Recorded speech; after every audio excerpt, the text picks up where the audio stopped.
On my 70th birthday, I asked my son to have dinner with me. He said he was too busy, so I went to the restaurant by myself. But when I arrived, I found him eating there with his wife and her mother. What I did next left the entire restaurant in shock. Before I continue this story, let me know where you are watching from in the comments below. Hit like and subscribe if you have ever had to stand up to family who underestimated your worth. Growing up with nothing makes you appreciate the quiet moments of success, but there is a profound difference between a peaceful silence and an empty one. My name is Victor Caldwell. I am 70 years old, and I spent the last 40 years of my life building a logistics and commercial real estate empire right here in Boston. I constructed a fortress of wealth so that my family would never have to know the bitter taste of poverty that I grew up with. But on the afternoon of my 70th birthday, standing alone in my massive suburban mansion, the silence was suffocating.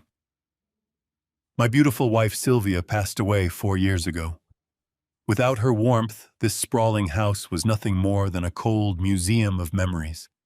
Every polished mahogany table and crystal chandelier felt like a monument to a life that used to have a heartbeat. It was 3 o'clock in the afternoon. I stood by the bay window in my study, watching the autumn leaves fall across the manicured lawn. I picked up my cell phone to call my son Preston. He was 38 years old, my only child, and the current acting chief executive officer of the company I had built with my own 2 hands. I had handed him the reins 2 years ago, believing he was ready to carry the Caldwell legacy. We had a long-standing tradition for my birthday.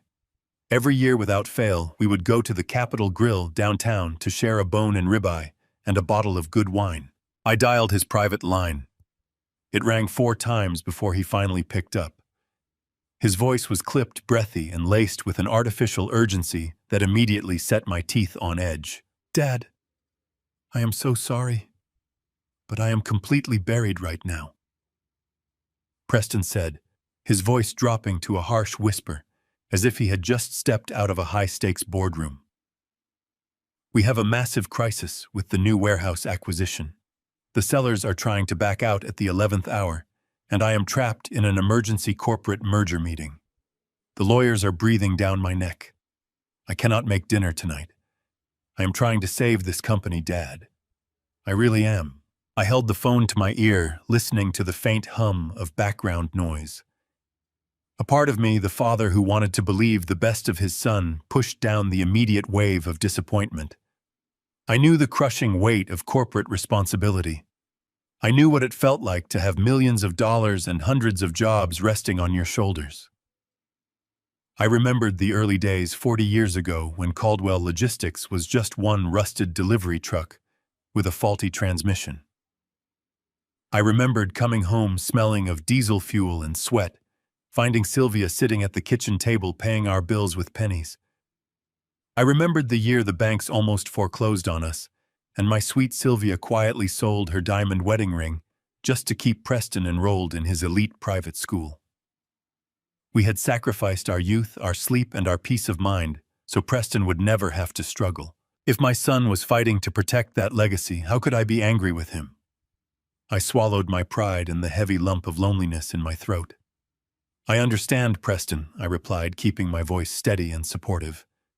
"The business must come first. You do what you have to do to secure that deal.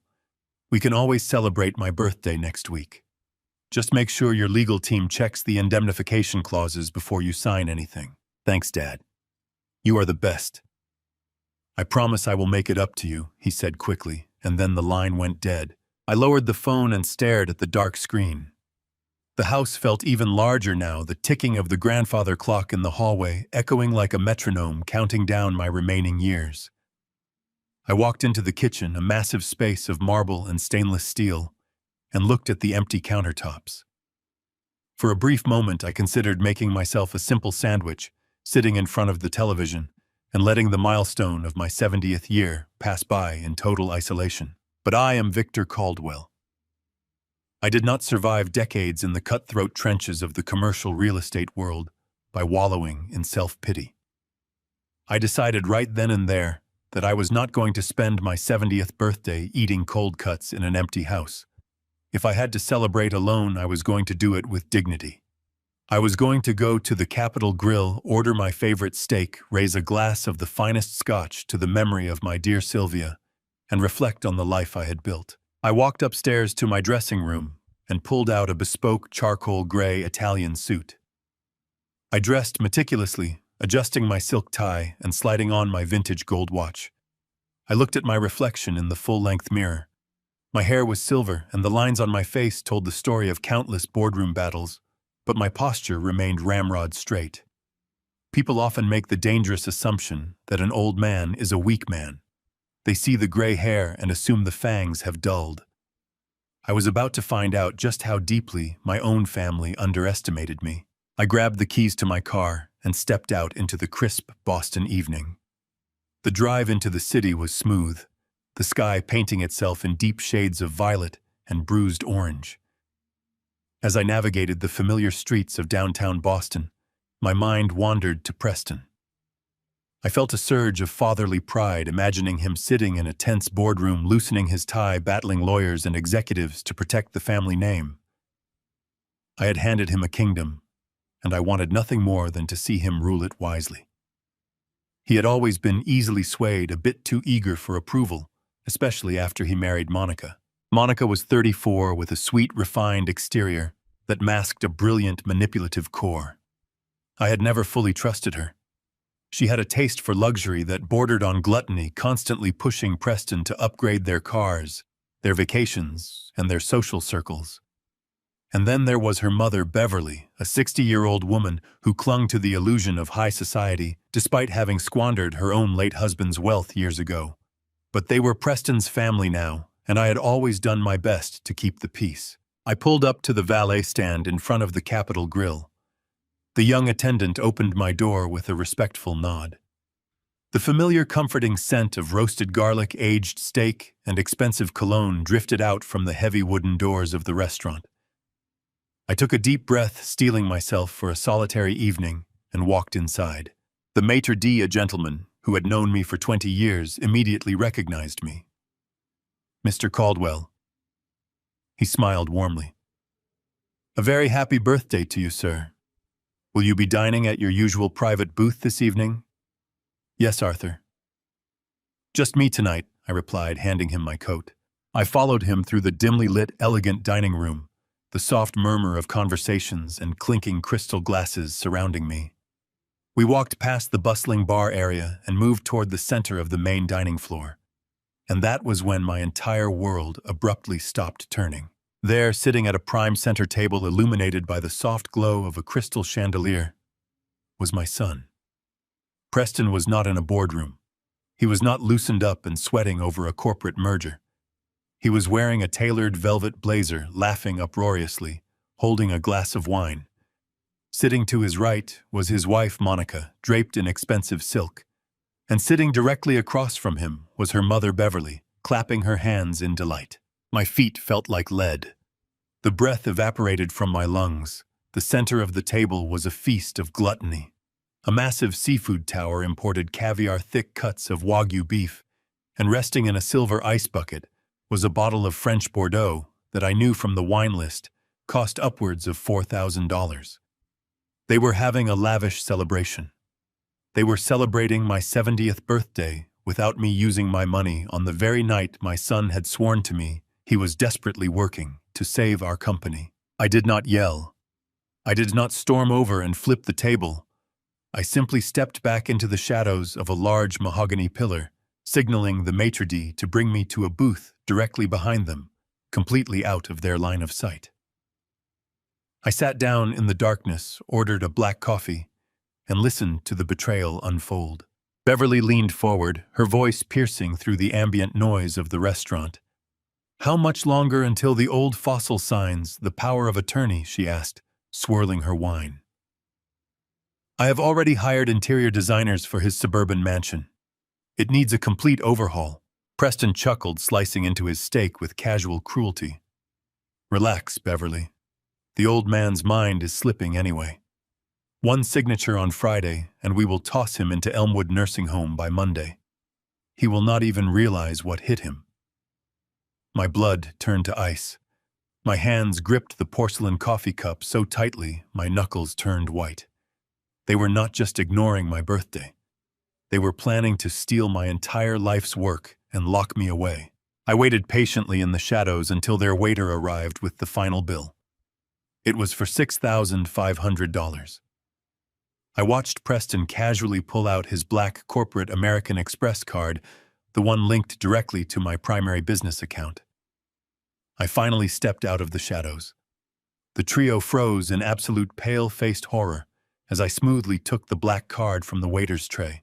I looked directly at the restaurant manager and spoke in a cold, steady voice. "Cancel this transaction. I am the primary account holder, and this card is now reported stolen. They will cover the $6,500 bill from their personal accounts." Preston stammered, his face draining of all color, knowing his personal accounts were maxed out. I looked at Monica, and Beverly smiled coldly and walked out of the restaurant. In life, there is a dangerous misconception that old age equates to weakness. People assume that because a man's hair turns gray, his mind goes dull and his fangs lose their sharpness. But my son forgot one vital truth. You do not survive 50 years in the trenches of the corporate world by being soft or naive. True strength is not about screaming when you are wronged. It is about staying perfectly silent, gathering your evidence and striking only when you hold every single card. Never confuse a father's patience and love with stupidity. A sleeping wolf is still a wolf. Have you ever had a family member mistake your kindness for weakness? How did you handle their betrayal? Drop your story in the comments below because I read every single one. If my story gave you chills, hit that subscribe button and turn on notifications for more brutal life lessons. The ambient hum of the restaurant faded into a dull ringing in my ears. I stood completely frozen on the plush carpet of the main dining room. Arthur, the maitre d', took 2 steps before realizing I was no longer following him. He turned, a polite question forming on his lips, but the words died when he followed the direction of my gaze. Right in the center of the room, positioned beneath the grandest crystal chandelier, was a table that commanded attention. It was the best table in the house, and sitting there, radiating a careless arrogance, was my son. Preston was not wearing a corporate suit. He was not loosened up and sweating over a high-stakes logistics merger. He was wearing a custom-tailored midnight blue velvet blazer. He leaned back in his leather chair, a portrait of absolute leisure, holding a delicate glass of dark red wine. He threw his head back and let out a booming, carefree laugh that cut through the refined atmosphere of the steakhouse. It was a laugh devoid of stress. It was the laugh of a man who did not have a single care in the world, let alone a failing acquisition. My mind struggled to reconcile the image before me with the frantic voice I heard on the phone hours ago. He had told me the lawyers were breathing down his neck. He had told me he was desperately trying to save the company I built. Yet here he was holding court like a minor prince. The sheer audacity of the lie struck me with the force of a physical blow. I felt a sharp, hollow ache in my chest. It was the profound grief of a father realizing his only child has looked him dead in the eye and lied. Sitting to his right was his wife, Monica. She looked radiant, draped in an emerald green silk dress that caught the low light of the room. Her dark hair was styled cascading over her shoulders as she leaned in to whisper something to Preston. She gently touched his arm, her manicured fingers resting against the velvet of his jacket. She wore a clear expression of deep, self-satisfied triumph. I always knew Monica enjoyed the finer things in life, but seeing her here basking in the glow of a stolen evening solidified every silent doubt I harbored about her character. Sitting directly across from them, clapping her hands together in sheer delight, was Monica's mother, Beverly. Beverly was a woman who practically breathed entitlement. She wore a heavy pearl necklace and a sharply cut designer blazer, projecting an image of generational wealth that I knew for a fact she did not possess.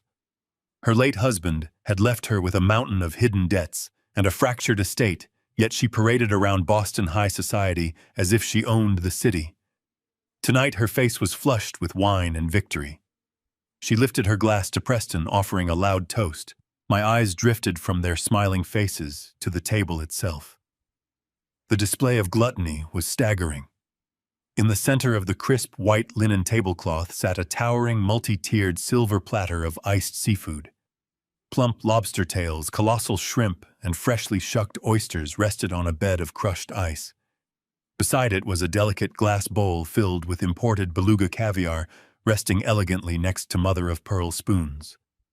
Two massive dry-aged bone and Wagyu ribeye steaks were placed before Preston and Monica, glistening with herb butter, and surrounded by side dishes of truffle mashed potatoes. But the wine truly anchored the reality of the situation. Resting in a silver chilling bucket beside the table was a bottle of Chateau Margaux. I recognized the vintage immediately. It was a legendary Bordeaux, a bottle that commanded upward of $4,000 at a restaurant of this caliber. I knew this because it was the exact vintage I had purchased to celebrate my 50th wedding anniversary with Sylvia, a milestone we never got to reach. They were feasting like royalty. They had spared absolutely no expense tonight. And then the darkest and most agonizing realization washed over me. Today was my 70th birthday. This was not a random Friday night dinner. They were gathered at my favorite restaurant, eating my favorite food, drinking exquisite wine to celebrate my milestone birthday. But they were doing it entirely without me. They had deliberately excluded me from my own celebration.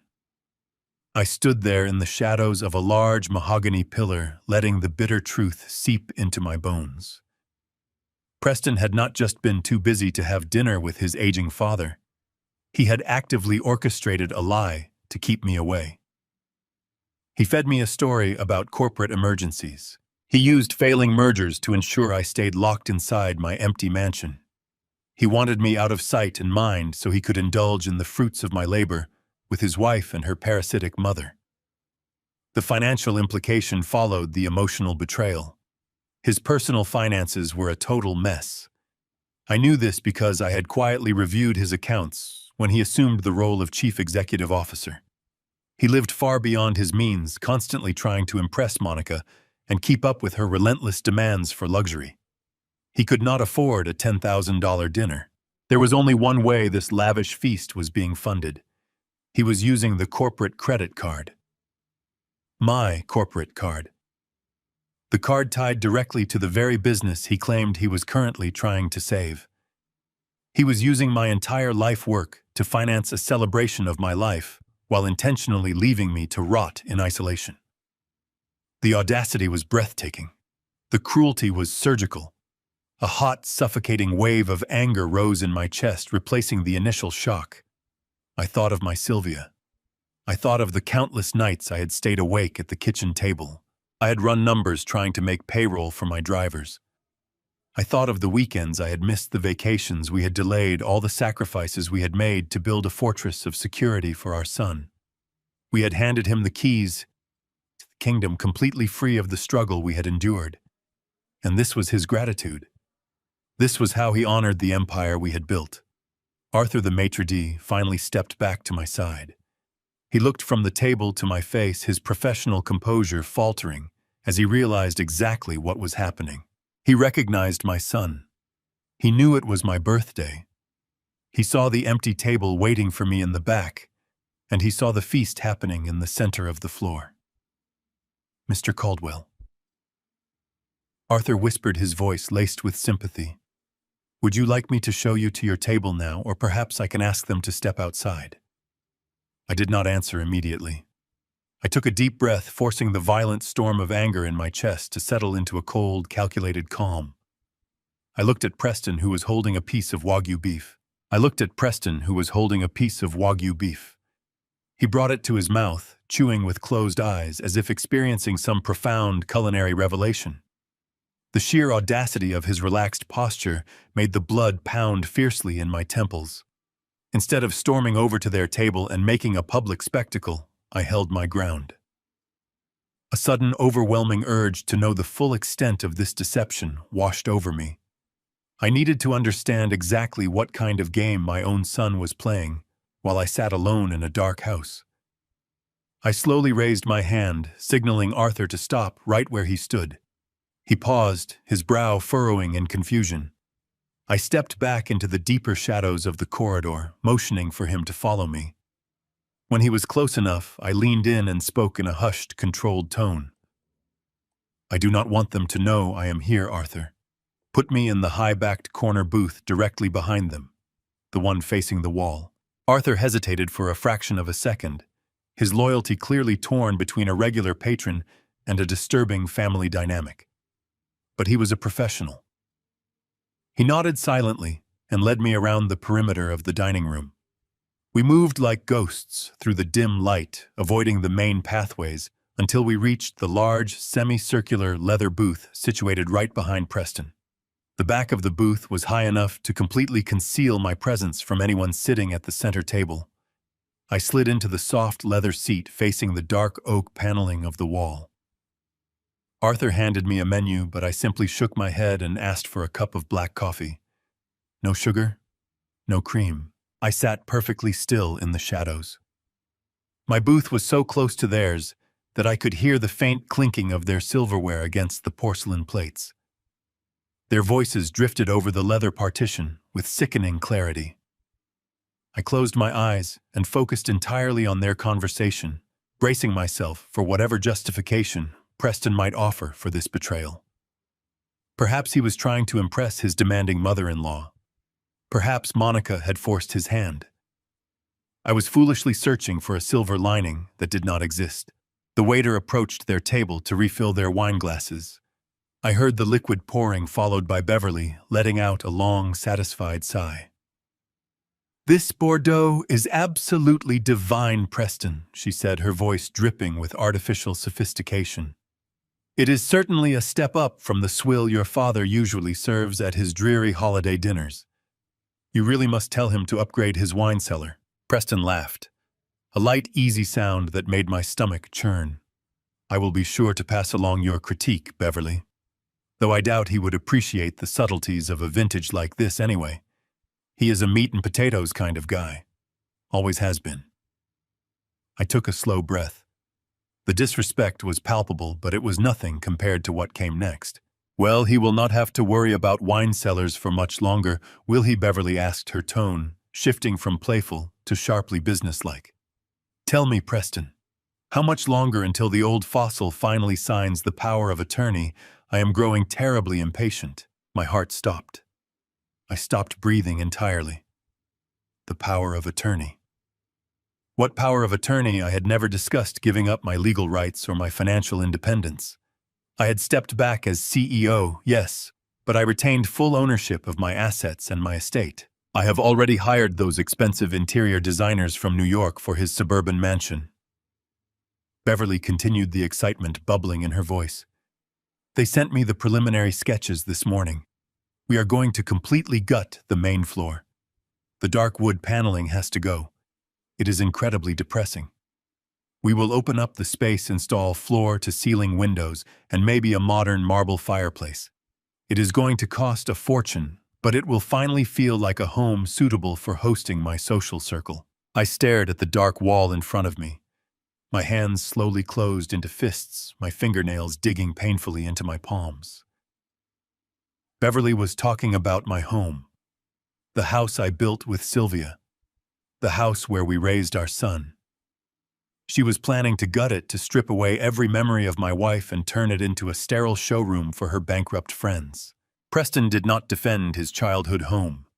He did not defend my legacy. He simply chuckled, taking another sip of his expensive wine. "Relax, Beverly," my son said, his voice smooth and reassuring. "The old man's mind is slipping anyway. He is getting forgetful, confused. You should see him at the office. He barely understands the new logistics software. I have the documents ready to go. One signature on Friday, and we will toss him into Elmwood Nursing Home by Monday. He will not even realize what hit him until he is eating pureed peas in a wheelchair." Elmwood Nursing Home. It was a bleak, miserable facility on the outskirts of the city, known for its depressing atmosphere and minimal care. It was the kind of place where families abandoned their elderly relatives when they no longer wanted to deal with them. My own son was planning to lock me away in a sterile room just to gain immediate control of my estate. He was fabricating a narrative about my mental decline to steal my wealth while I was still alive. A sharp physical pain shot through my chest, burning like a hot coal. My blood turned to absolute ice. The waiter returned to my booth, silently placing a steaming cup of black coffee on the table. I did not even look at him. My eyes were fixed firmly on the wooden paneling, but all I could see was the past. I saw a cramped, freezing apartment 30 years ago. I saw the stack of overdue bills piled high on a wobbly kitchen table. I remembered the desperation in my chest when the bank denied our final loan application. And then I saw my beautiful Sylvia. I remembered the soft, brave smile on her face as she walked into the kitchen carrying a small velvet box. Inside was her diamond wedding ring, the only piece of true value she owned. She placed it in my hand and told me to sell it. She told me that Preston's future was more important than a piece of jewelry. We sold the ring to pay for his elite private school tuition, ensuring he would never attend the failing public schools in our neighborhood. We sacrificed our own happiness, our own financial security to build a golden road for him to walk on. I reached out and gripped the warm porcelain coffee cup. My hand was not shaking from age. It was trembling with the sheer force of a rage I had never experienced before. The ultimate betrayal burned my soul, incinerating every ounce of paternal instinct I had left. He brought the expensive cut to his mouth, chewing slowly with his eyes closed, as if experiencing some profound culinary revelation. The sheer audacity of his relaxed posture made the blood pound fiercely in my temples. Instead of storming over to their table and making a public spectacle, I held my ground. I needed to understand exactly what kind of game my own son was playing while I sat alone in a dark house. I raised my hand, signaling the maitre d' to stop. I stepped back into the deeper shadows of the corridor, motioning for him to follow me. "I do not want them to know I am here," I whispered. "Put me in the high-backed corner booth directly behind them." He nodded silently and led me around the perimeter of the dining room. We moved like ghosts through the dim light, avoiding the main pathways, until we reached the large, semicircular leather booth situated right behind Preston. The back of the booth was high enough to completely conceal my presence from anyone sitting at the center table. I slid into the soft leather seat facing the dark oak paneling of the wall. I ordered a cup of black coffee. I sat perfectly still in the shadows. My booth was so close to theirs that I could hear the faint clinking of their silverware against the porcelain plates. Their voices drifted over the leather partition with sickening clarity. The waiter approached their table to refill their wine glasses. I heard the liquid pouring, followed by Beverly letting out a long, satisfied sigh. "This Bordeaux is absolutely divine, Preston," she said, her voice dripping with artificial sophistication. "It is certainly a step up from the swill your father usually serves at his dreary holiday dinners. You really must tell him to upgrade his wine cellar." Preston laughed. A light, easy sound that made my stomach churn. "I will be sure to pass along your critique, Beverly.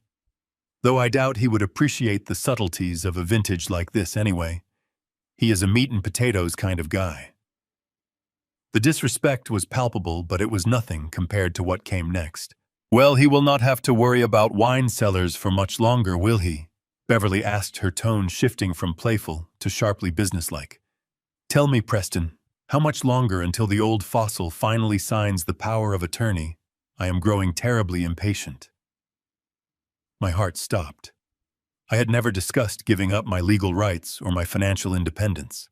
I had stepped back as chief executive officer, yes, but I retained full ownership of my assets and my estate. I have already hired those expensive interior designers from New York for his suburban mansion. Beverly continued, the excitement bubbling in her voice. "We are going to completely gut the main floor. The dark wood paneling has to go. It is incredibly depressing. It is going to cost a fortune, but it will finally feel like a home suitable for hosting my social circle." My hands slowly closed into fists, my fingernails digging painfully into my palms. Beverly was talking about my home, the house I built with Sylvia, the house where we raised our son. Preston did not defend his childhood home. He did not defend my legacy. He simply chuckled, taking another sip of his expensive wine. "Relax, Beverly," my son said, his voice smooth and reassuring. "The old man's mind is slipping anyway. He is getting forgetful, confused. I have the documents ready to go. One signature on Friday, and we will toss him into Elmwood Nursing Home by Monday. He will not even realize what hit him until he is eating pureed peas in a wheelchair." Elmwood Nursing Home. It was a bleak, miserable facility on the outskirts of the city, known for its depressing atmosphere and minimal care. My own son was planning to lock me away in a sterile room just to gain immediate control of my estate. A sharp, physical pain shot through my chest, burning like a hot coal. My blood turned to absolute ice. The waiter returned to my booth, silently placing a steaming cup of black coffee on the table. I did not even look at him. My eyes were fixed firmly on the wooden paneling, but all I could see was the past. I saw my beautiful Sylvia. I remembered the soft, brave smile on her face as she walked into the kitchen, carrying a small velvet box. Inside was her diamond wedding ring, the only piece of true value she owned. She placed it in my hand and told me to sell it. We sold the ring to pay for his elite private school tuition, ensuring he would never attend the failing public schools in our neighborhood. We sacrificed our own happiness, our own financial security to build a golden road for him to walk on. The ultimate betrayal burned my soul, incinerating every ounce of paternal instinct I had left. The plates were finally cleared away. The laughter at the table settled into a low, contented murmur. Preston raised his hand, snapping his fingers lightly to catch the waiter's attention. The waiter hurried over, presenting a sleek black leather billfold. I did not need to see the printed receipt to know the exact damage. Between the imported caviar, the custom Wagyu steaks, and the $4,000 bottle of vintage Bordeaux, the total hovered effortlessly around $6,500. Preston did not even bother to open the leather folder to check the total. He simply reached into the inner breast pocket of his velvet blazer and pulled out a heavy metallic card. The black corporate card. My corporate card. He casually tossed the metal card onto the silver tray without a second thought. This was it, the moment of truth. I placed my coffee cup on the saucer. I slowly slid out of the high-backed corner booth and stood up. I smoothed the lapels of my charcoal suit, squared my shoulders, and took a deep, steadying breath. I stepped out from the shadows of the mahogany pillar and walked deliberately toward the center of the dining room. Preston happened to glance up, looking past Monica's shoulder, and his eyes locked directly onto mine. The color violently drained from his face, leaving his skin a sickly ashen pale. He froze completely rigid in his chair. Monica turned her head. When she saw me, her perfectly manicured hand flew up to cover her mouth in a silent gasp. Beverly blinked twice, her eyes wide with shock. I reached out and smoothly picked up the heavy black corporate card from the waiter's silver tray. "Dad Preston," whispered, his voice trembling. "Dad, I can explain." I looked directly at the restaurant manager, who had quickly hurried over. "Cancel this transaction immediately," I said, my voice steady. "I am the primary account holder, and this corporate card is now officially reported as stolen." But Dad Preston gasped. "You will pay the $6,500 bill from your personal accounts." I smiled coldly and walked out, leaving them trapped and publicly humiliated. The morning sun had barely crested the horizon, casting long, pale shadows across the polished hardwood floors of my study. I had not slept a single minute. I spent the entire night sitting in my leather armchair, staring at the cold, unlit fireplace, replaying the sheer audacity of my son over and over in my mind. The betrayal settled deep in my chest, a heavy, freezing anchor, replacing the warm, paternal love I had harbored for nearly 4 decades. I was just beginning to formulate my next strategic move when the sharp, metallic click of the front door echoing through the silent mansion pulled me from my thoughts. Preston still possessed a key to the estate, a privilege I had granted him years ago, and one I now realized was a grave security error. Footsteps echoed frantically against the marble foyer. It was the heavy, desperate sounds of someone rushing to save their own skin. I remained perfectly still in my chair as Preston and Monica burst into the study. They looked entirely disheveled, a stark contrast to the immaculate, arrogant pair I had left trapped at the restaurant last night. Preston was breathing heavily, his designer tie loosened his hair, intentionally ruffled in a calculated display of distress. Before I could utter a single word, my 38-year-old son threw himself forward and dropped heavily to his knees right on the Persian rug in front of me. "Dad, please, you have to listen to me," Preston pleaded, his voice cracking with an emotion so perfectly manufactured it almost commanded my respect. "You completely misunderstood what was happening last night. It was not what it looked like. You took it all entirely wrong." I looked down at him, my expression completely unreadable. I simply waited, letting the heavy silence stretch, forcing him to scramble for his carefully rehearsed script.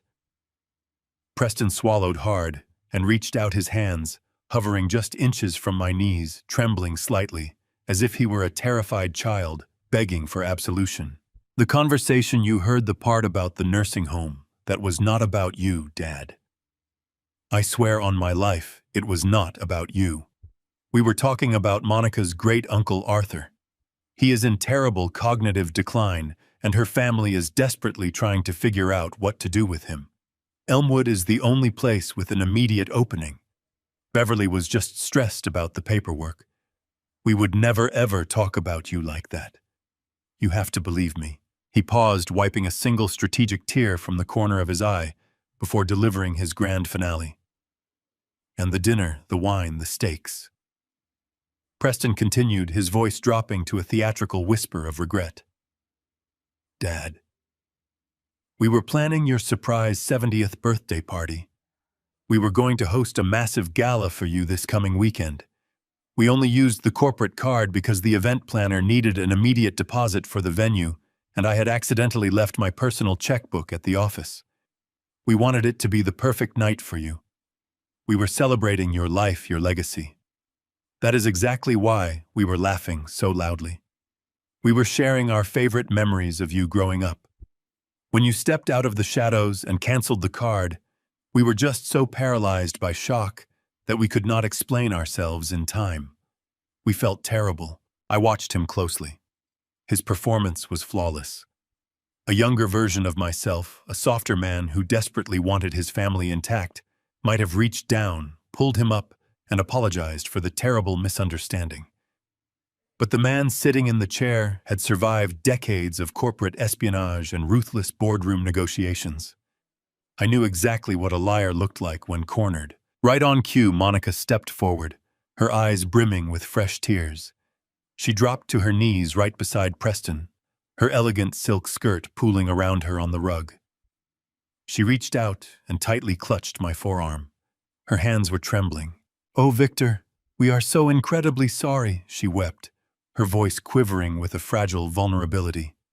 "It was a terrible miscommunication.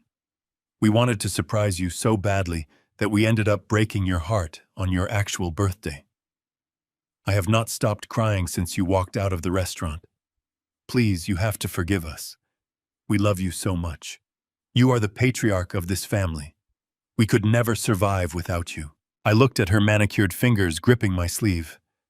I felt the absolute emptiness behind her words. She was an apex predator disguised as a wounded bird. They thought they had constructed the perfect alibi. They believed I was just a lonely, emotional old man who would eagerly grasp at any excuse to avoid facing the dark reality of his fractured family. They thought I was foolish enough to believe that a $4,000 bottle of wine was standard protocol for planning a party, or that Beverly, a woman who treated her own relatives like disposable assets, cared deeply about a fictional great-uncle. I let out a long, heavy sigh, allowing my shoulders to slump forward in defeat. I let the sharp, calculating glare in my eyes fade into a soft, misty look of paternal confusion and immense relief. I reached down and placed my hands gently over theirs. "Is that true?" I asked, letting my voice waver just slightly, perfectly mimicking the relief of an old man desperate for comfort. "Preston, is that really what was happening? I thought I heard you plotting against me. I thought I had lost my only son." Preston immediately nodded, his face breaking into a bright, relieved smile. Yes, Dad. I swear it. We love you. We would never betray you. I squeezed his shoulder and offered them a warm, forgiving smile. I am so sorry I ruined your dinner, I murmured, playing the role of the apologetic senior citizen to absolute perfection. I suppose my mind does get the better of me sometimes. Living alone in this big house, a man starts to hear things and imagine the worst. Please get up, both of you. Come sit down. We can put this ugly business firmly behind us. As they stood up, brushing off their knees and wiping their eyes, I saw them exchange a very quick, triumphant glance. They thought they had won. They thought the crisis was averted, and the path to my fortune was clear once again.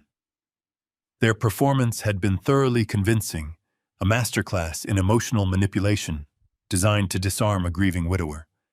They honestly believed their crocodile tears had erased the damage of the previous night.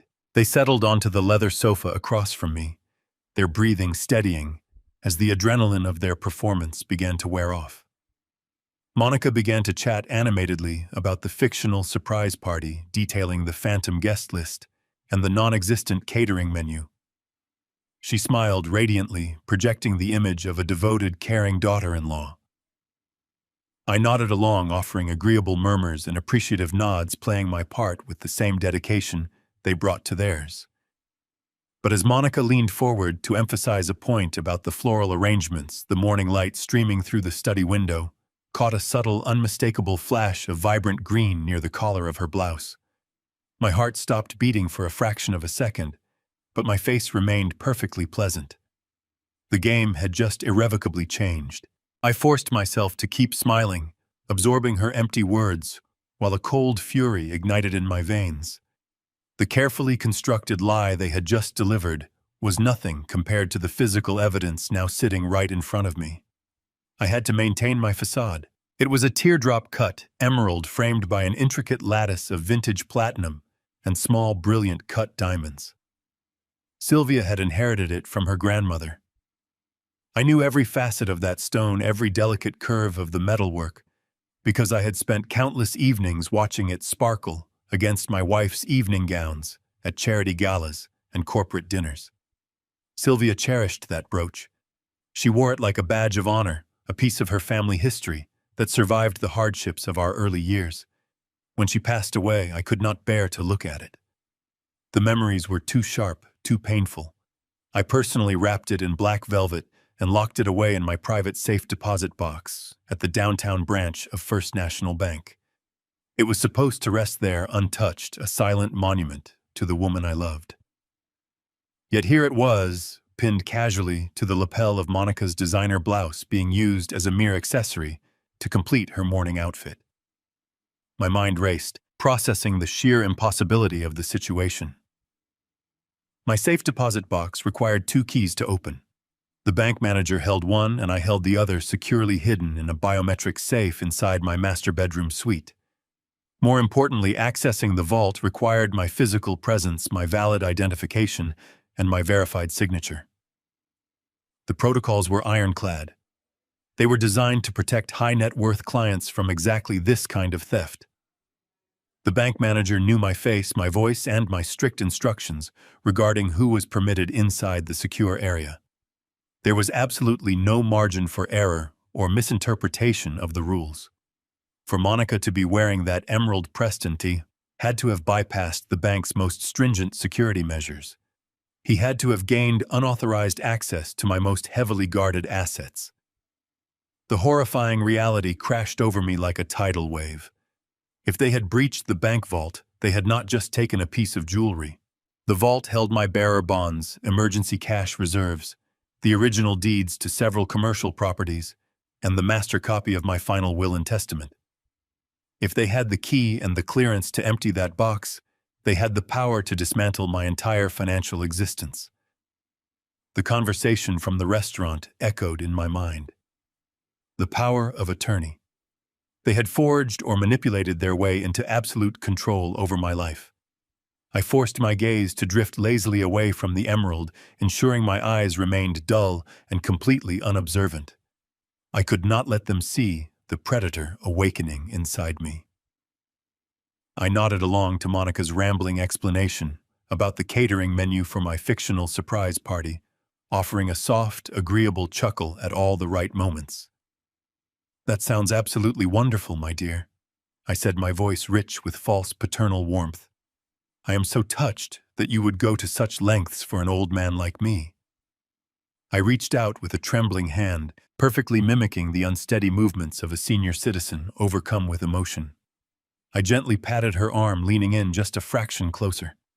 The proximity allowed me a flawless view of the brooch.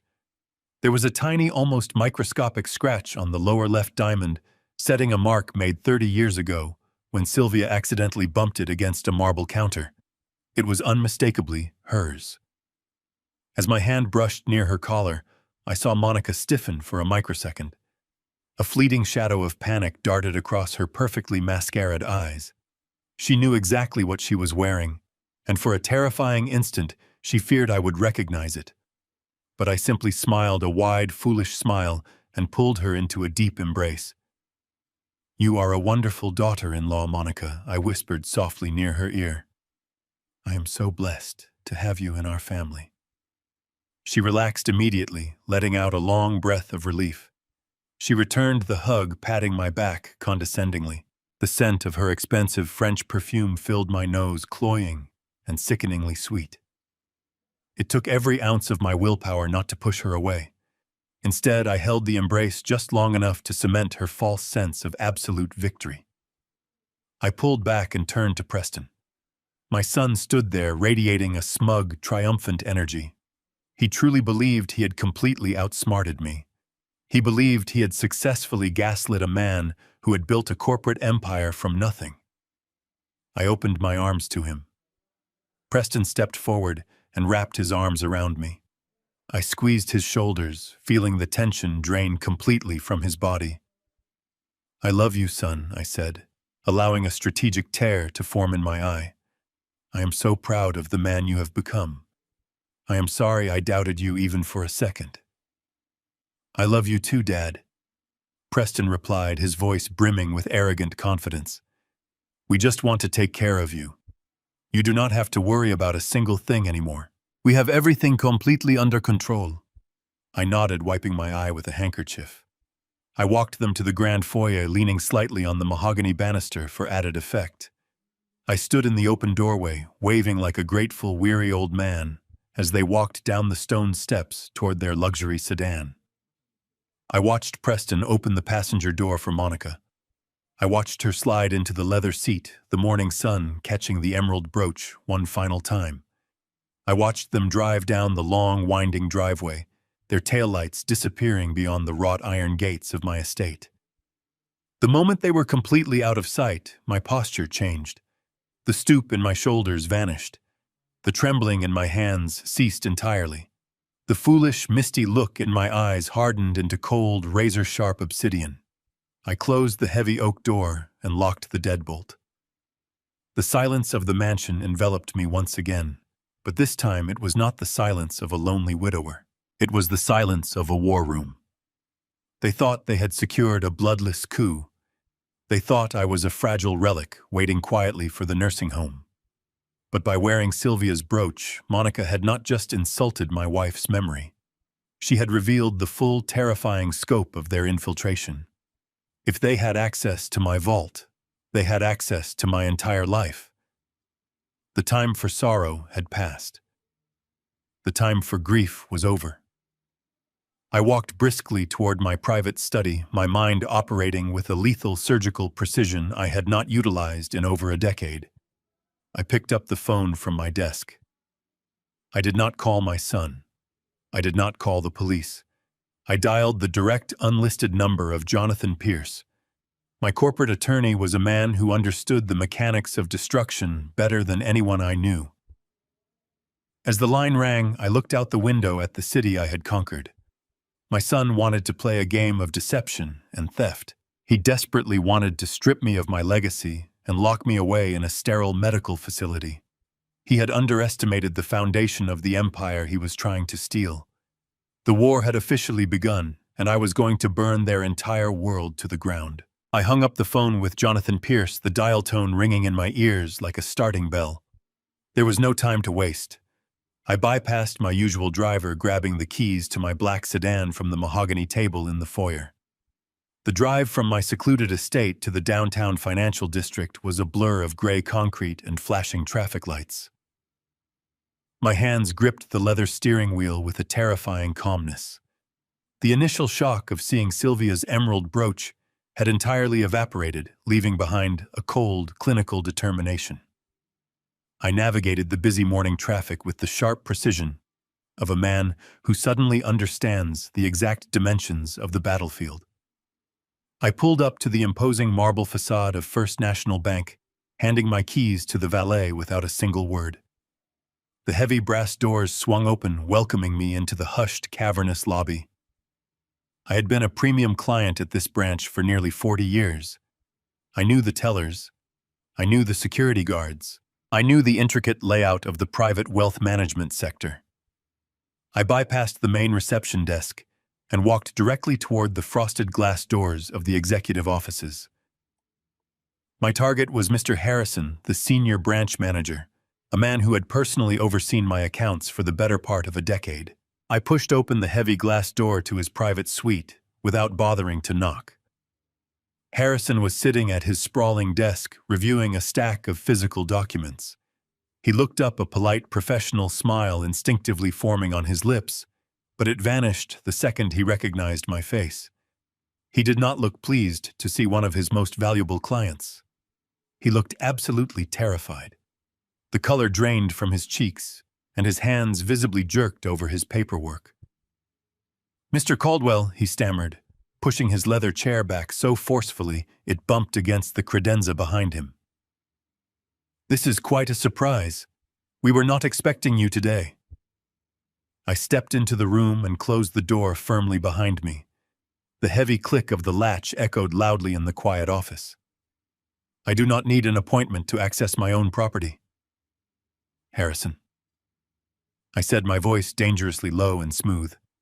"I want immediate access to my private safe deposit box. Now."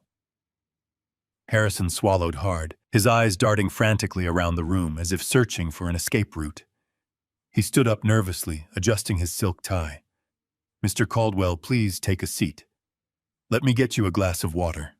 We need to discuss the current status of your account." I did not move a single inch. I crossed my arms and stared directly into his panicked eyes. "I do not want water, and I do not want to sit down. I want to see my vault." Harrison wiped a bead of sweat from his brow. His professional composure was completely shattering under the weight of my stare. "Sir, I do not understand why you are here. Your son Preston explicitly instructed us that you were resting at the estate under medical supervision."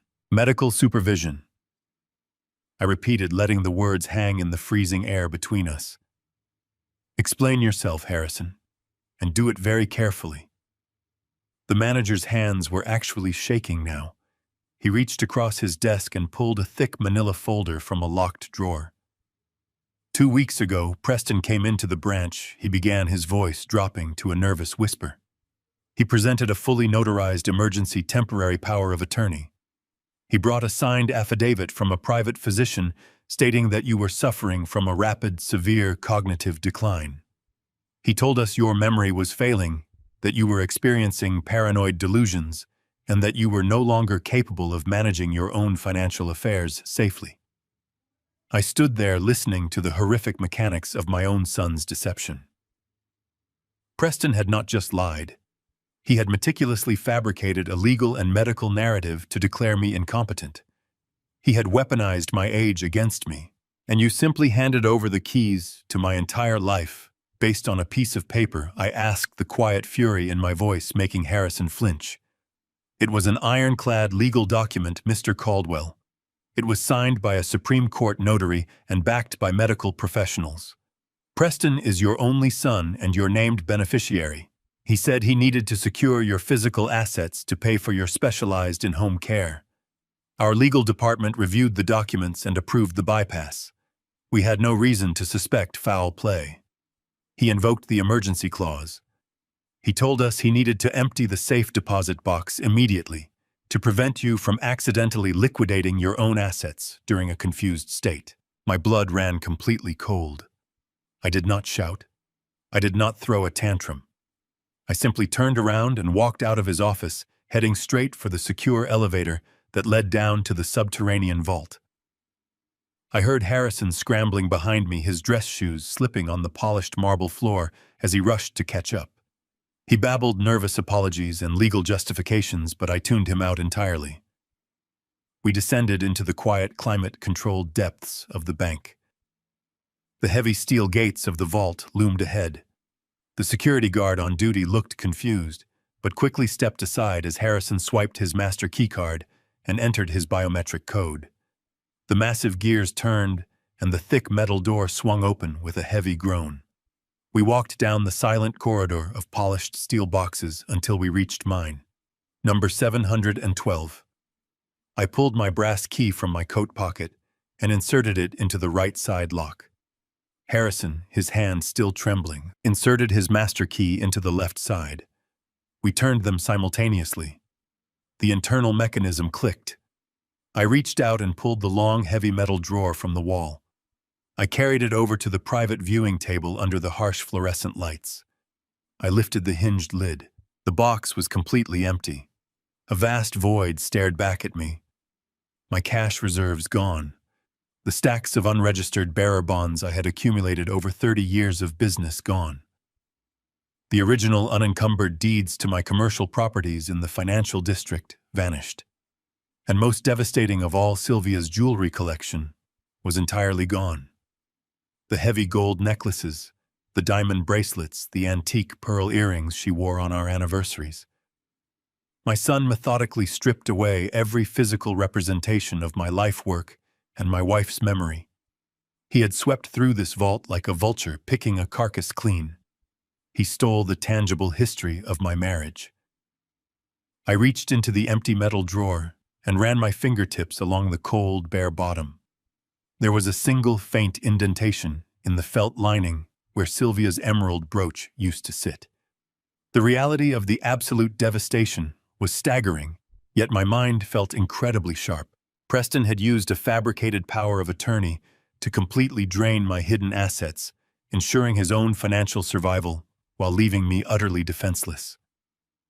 He took everything. I did not linger in the subterranean chill of the bank vault. The time for mourning stolen heirlooms had officially expired, replaced by a singular burning directive. I left the empty metal drawer resting on the viewing table, a hollow monument to my son's staggering greed, and walked out of First National Bank without offering Harrison another glance. The sunlight outside felt harsh and entirely disconnected from the dark reality I had just unearthed. I got back into my sedan and gripped the steering wheel, mapping out the precise coordinates of my retaliation. Preston had made a fatal miscalculation. He assumed that because I was a father, I would act like a wounded patriarch. He forgot that before I was a father, I was an architect of corporate acquisitions, a man who had dismantled rival companies with surgical efficiency. I merged onto the busy downtown avenue, heading directly toward the towering glass structure that housed the law firm of Pierce, Sterling and Vance. I was not going to hire a soft, empathetic family attorney to mediate a domestic dispute. I was summoning the wolf. Jonathan Pierce was a man composed entirely of sharp angles and predatory instincts.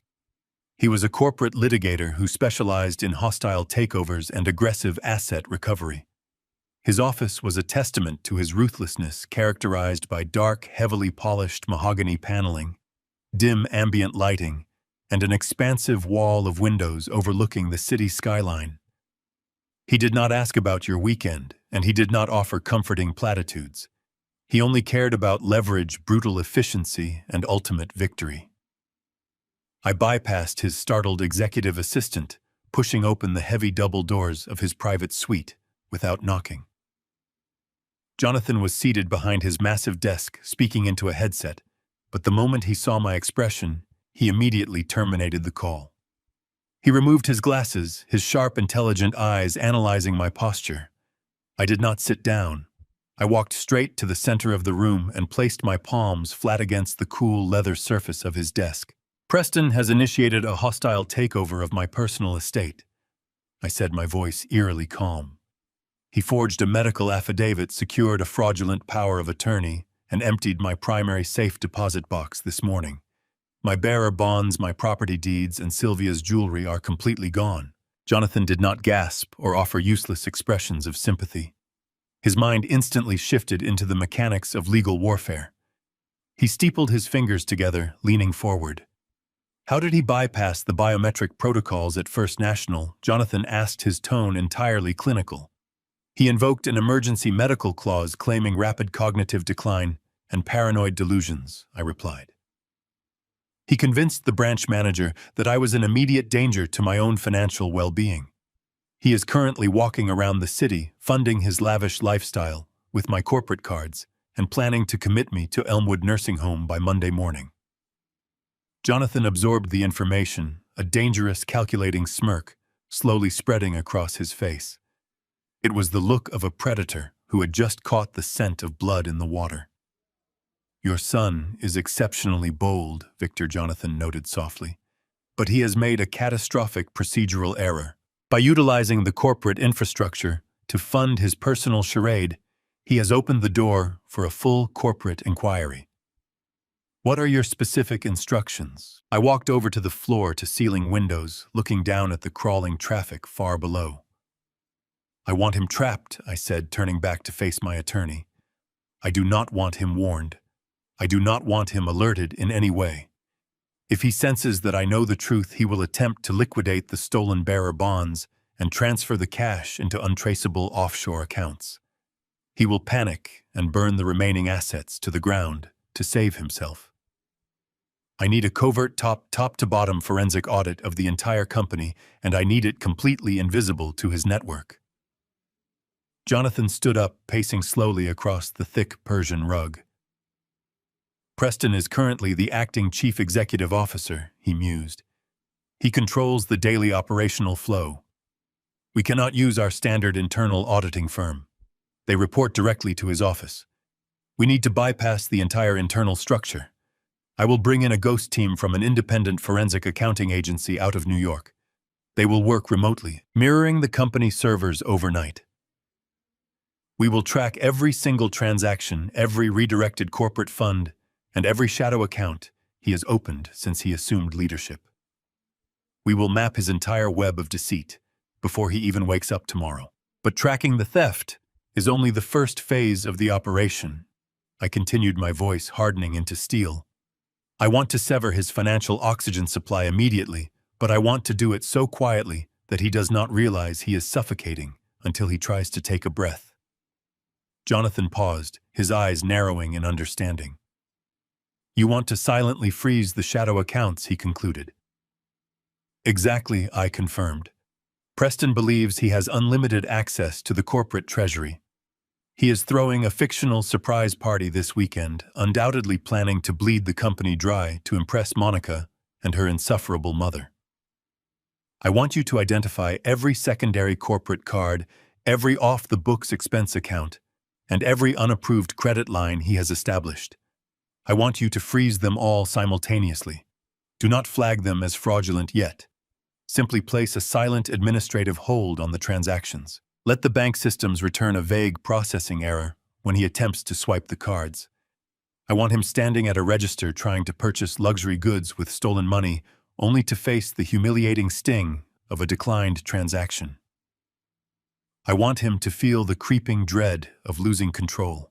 Jonathan chuckled, a low, rasping sound that echoed in the quiet, wood-paneled room. It is a brilliant strategy, Victor. We trap the rat inside the maze. He will think it is a temporary banking glitch.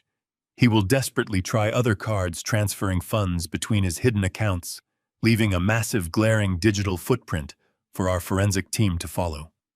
The harder he struggles to access the money, the tighter the knot becomes around his own neck. He will inevitably tie himself directly to the embezzlement. Precisely, I agreed. By the time Monday morning arrives, the power of attorney he forged will be legally contested.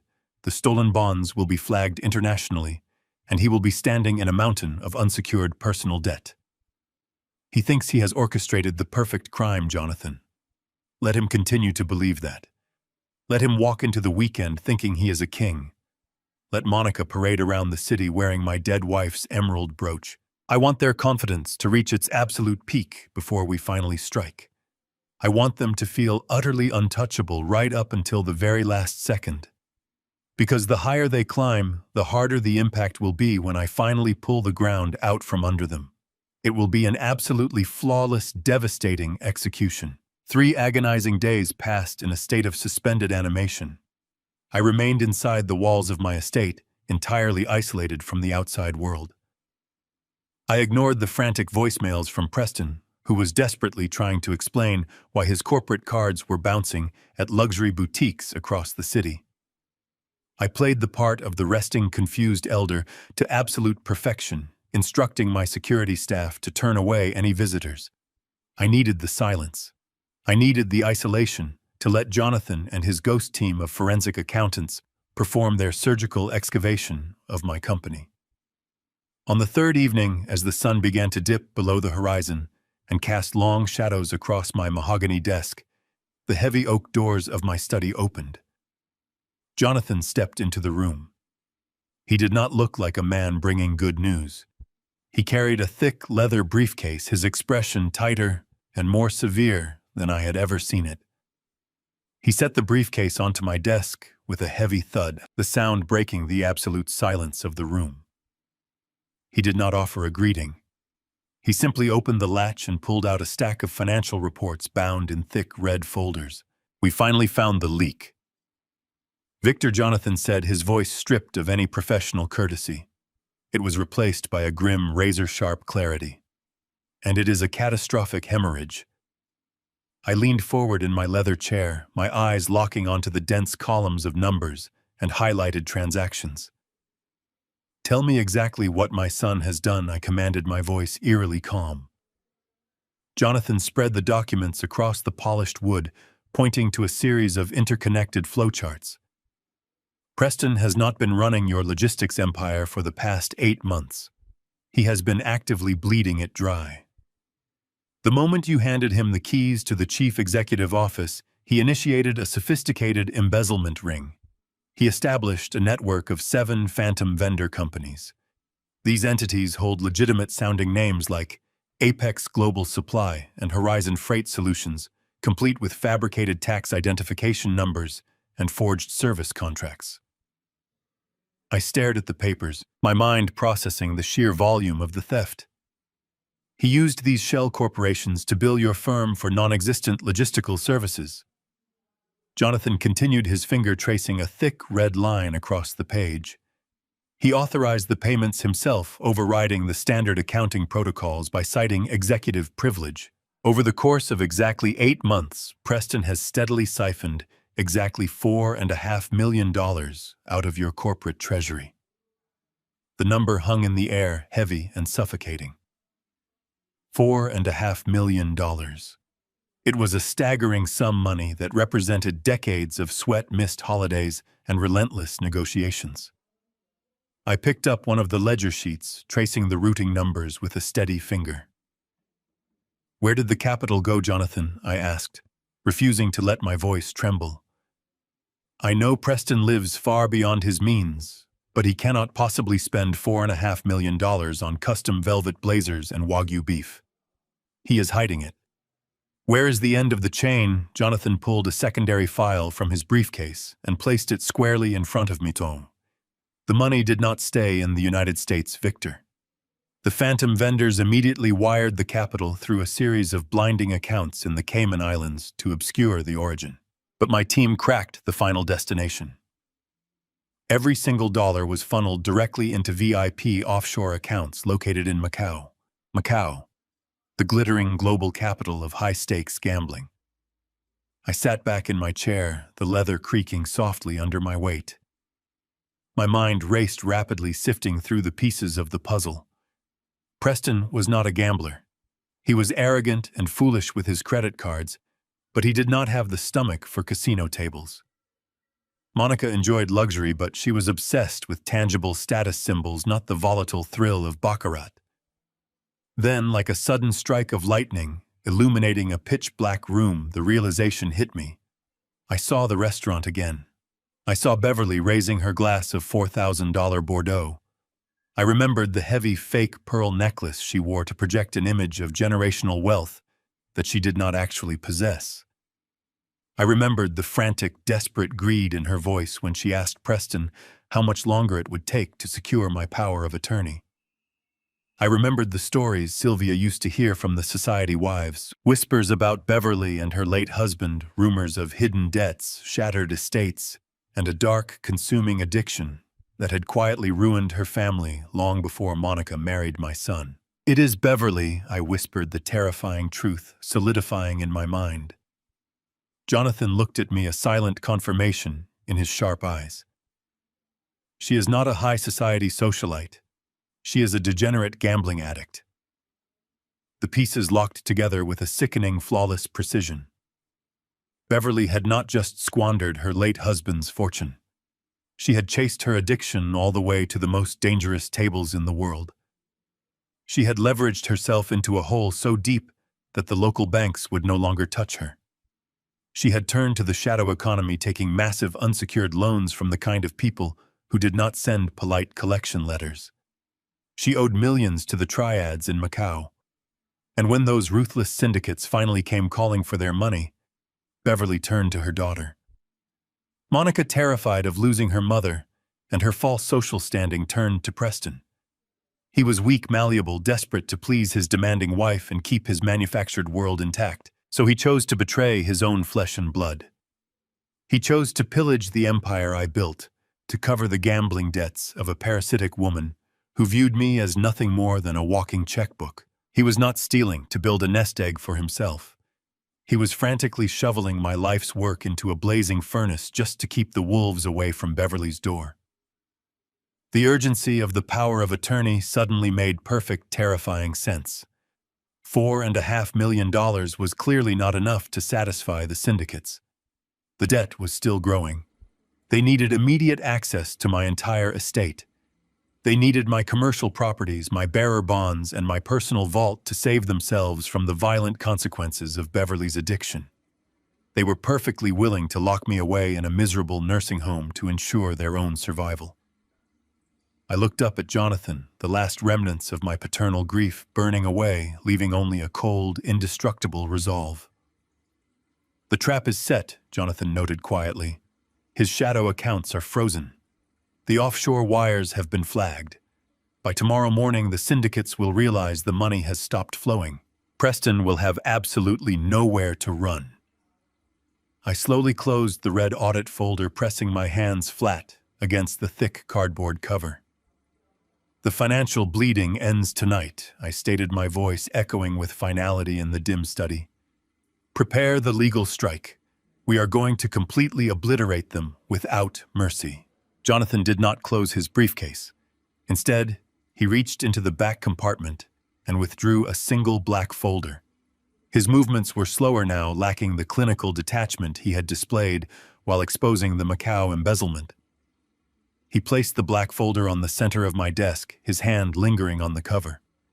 I thought the financial hemorrhage was the absolute bottom of this betrayal. "Victor," Jonathan said, his voice dropping to a grave register. "I was wrong. The theft was merely the symptom. This folder contains the actual disease." I stared silently at the unadorned black cover. The staggering theft of $4.5 million had already completely shattered my basic understanding of my only son. What could possibly be worse than robbing your own father to pay off a violent gambling syndicate? "Open it up right now," Jonathan calmly and firmly instructed. I slowly flipped open the heavy black cover and braced myself. Inside was a stack of printed digital correspondence. The headers indicated they were emails, but the formatting looked raw, as if scraped directly from a server. My forensic team did not just look at the active accounting software, Jonathan explained. They ran a deep recovery protocol on Preston's deleted private servers. He thought he had scrubbed his digital footprint clean, but he used basic wiping software that my technicians bypassed in an hour. We recovered a highly encrypted email chain between Preston and a man named Dr. Aris Thorne. The name sounded vaguely familiar, triggering a distant memory of corporate charity dinners. Dr. Thorne was a prominent neurologist at the most exclusive private clinic in the city. He catered almost entirely to the ultra-wealthy, a man universally known for his strict discretion and his astronomical billing rates. I looked down at the highlighted text in the first email. It was a wire transfer confirmation. Preston had authorized a direct, untraceable payment of $200,000 to an offshore account completely controlled by Thorne. Why is my son secretly paying a private neurologist exactly $200,000? I asked, my tired eyes scanning the dense medical jargon. Because your son did not just need cash to satisfy Beverly's casino debts, Victor Jonathan replied. The triads are demanding the entire balance. Preston realized that stealing a few million through phantom companies was taking too long. He needed immediate, unrestricted access to your entire $800 million empire. And to get that, he needed you legally out of the way. I turned the page and the air in my study seemed to vanish. It was a comprehensive medical evaluation bearing my name, my date of birth, and my social security number. It was signed and stamped by Dr. Aris Thorne. The diagnosis was printed in bold, undeniable letters. Stage 2 dementia. The document detailed a fabricated history of severe cognitive decline, citing imaginary instances of paranoia, memory loss, and an inability to manage complex financial decisions. It stated that I was a danger to myself and required immediate institutional care. The sheer calculated evil of the document made my vision blur. Preston had not just forged my signature on a few vendor contracts. He had bribed a corrupt high society doctor to legally erase my sanity. He was manufacturing a medical nightmare to strip me of my human rights. The conversation at the restaurant echoed in my mind with terrifying clarity. He had confidently told Beverly that one signature on Friday would toss me into Elmwood Nursing Home by Monday. He had purchased my institutionalization for $200,000. The medical evaluation is the legal trigger, Jonathan explained, pointing to a specific paragraph in the final document. 3 years ago, when you reorganized the corporate structure to give Preston the Chief Executive Officer title, you insisted on protecting the company from hostile external takeovers. We drafted the corporate bylaws with extreme precision. You remember the emergency incapacitation clause. I closed my eyes, the memory of that boardroom meeting flooding back. I had insisted on the clause to protect my life's work in the event of a catastrophic health failure. If I were to fall into a coma or suffer a severe stroke, the clause dictated that the acting chief executive officer would assume total uncontested control of all voting shares and corporate assets, bypassing the standard board approval process. It was designed to keep the company functioning smoothly during a crisis. I had built the ultimate defensive shield, and my son was using it as a weapon against me. Preston has weaponized your own protective measures, Jonathan confirmed. The emergency incapacitation clause requires a sworn affidavit from a board-certified neurologist confirming that the primary shareholder is permanently unfit to govern. Dr. Thorne provided that affidavit. Preston possesses the sole remaining key to unlock the entire empire.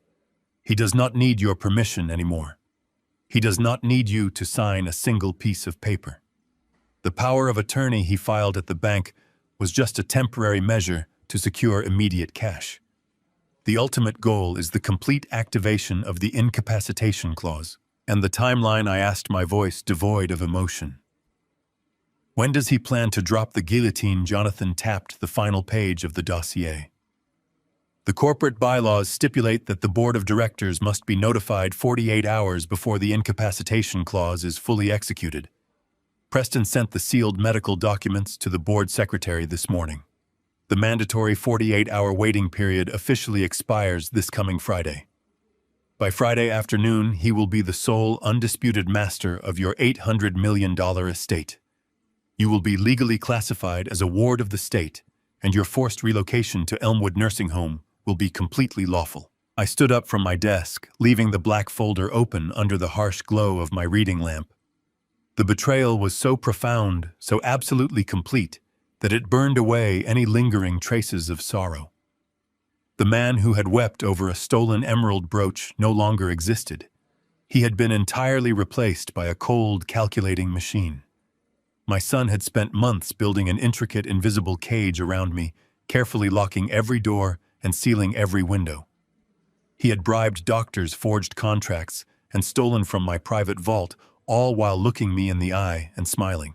But Preston had made one fundamental flaw in his grand design. He had assumed the game was already over. He had assumed I would simply roll over and accept my fate without reviewing the board. "We are not going to wait for Friday." "Jonathan," I commanded, turning to face my attorney.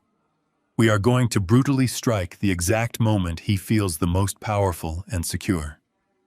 Prepare the countermeasures immediately. Draft the termination papers, freeze the primary holding accounts, and contact the medical licensing board regarding Dr. Thorne. I want the authorities waiting silently in the shadows when we finally spring the trap and end this nightmare. Preston wanted a real war, but he severely miscalculated. He is about to learn exactly why I built this massive empire in the first place." I left Jonathan's office and drove back to the estate in a suffocating silence. My vision remained entirely focused on the intricate mechanics of the trap I was about to set.